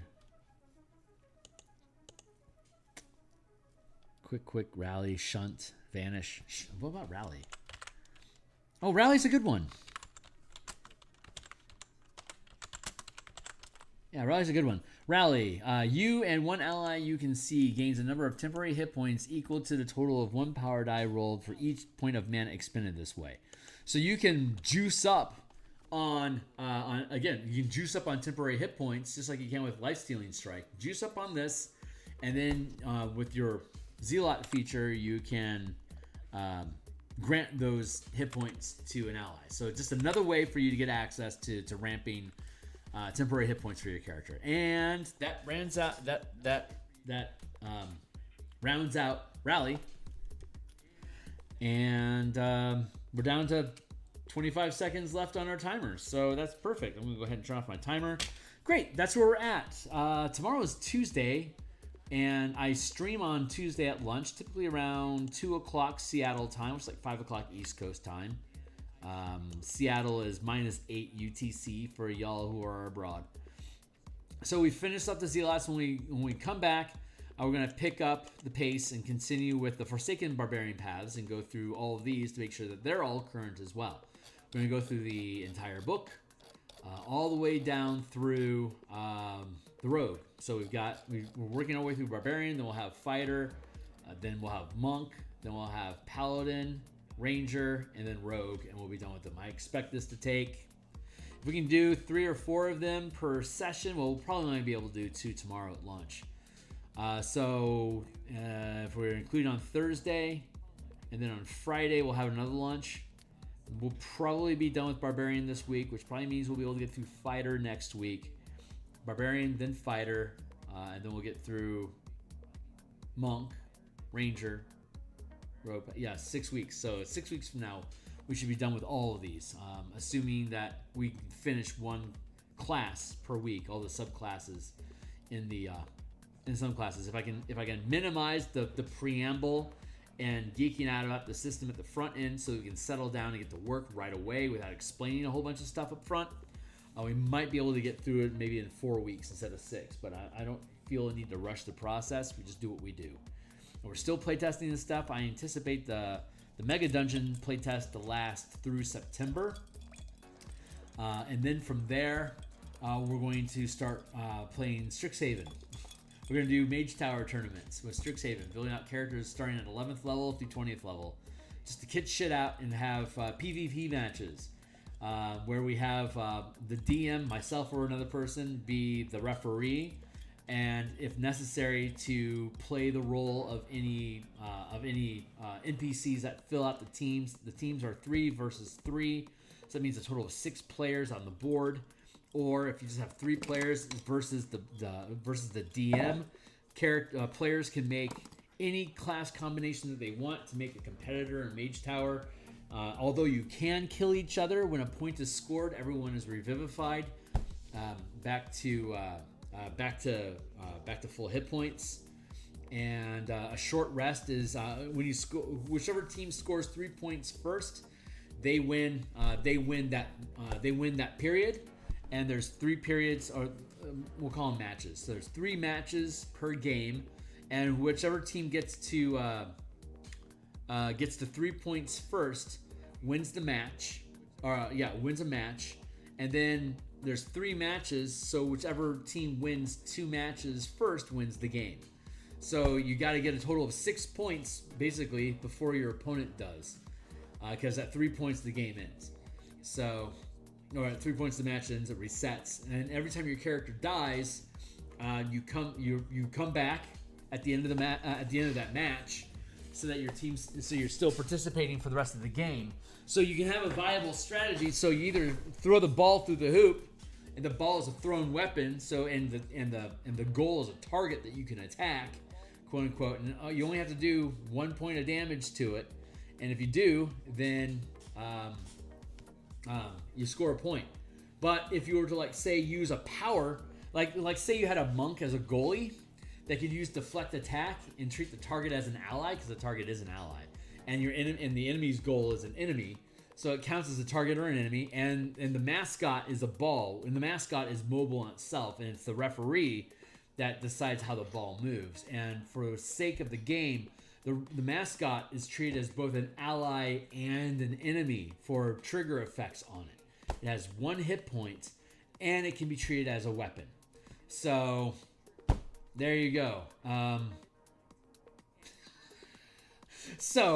If you're throwing the ball through the goal and you have a goalie that's a monk that can use deflect attacks to reduce the damage that's coming into an ally within range, then you want to use a power to ramp the amount of damage that you're dealing, so that when you throw it through the hoop, the monk might not be able to mitigate all the damage and still be able to score a point, despite the monk's free reaction to be able to block the goal.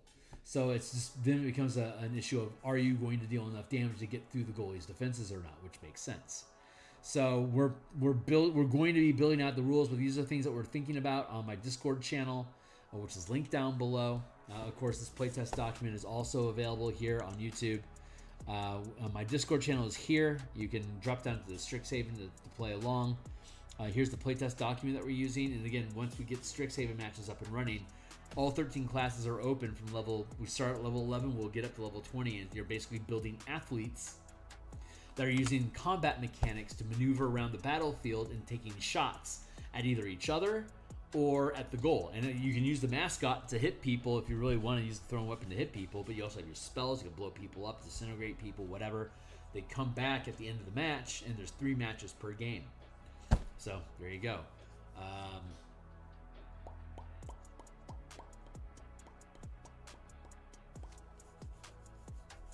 Yeah, that's it for now. I'll be back tomorrow at lunchtime.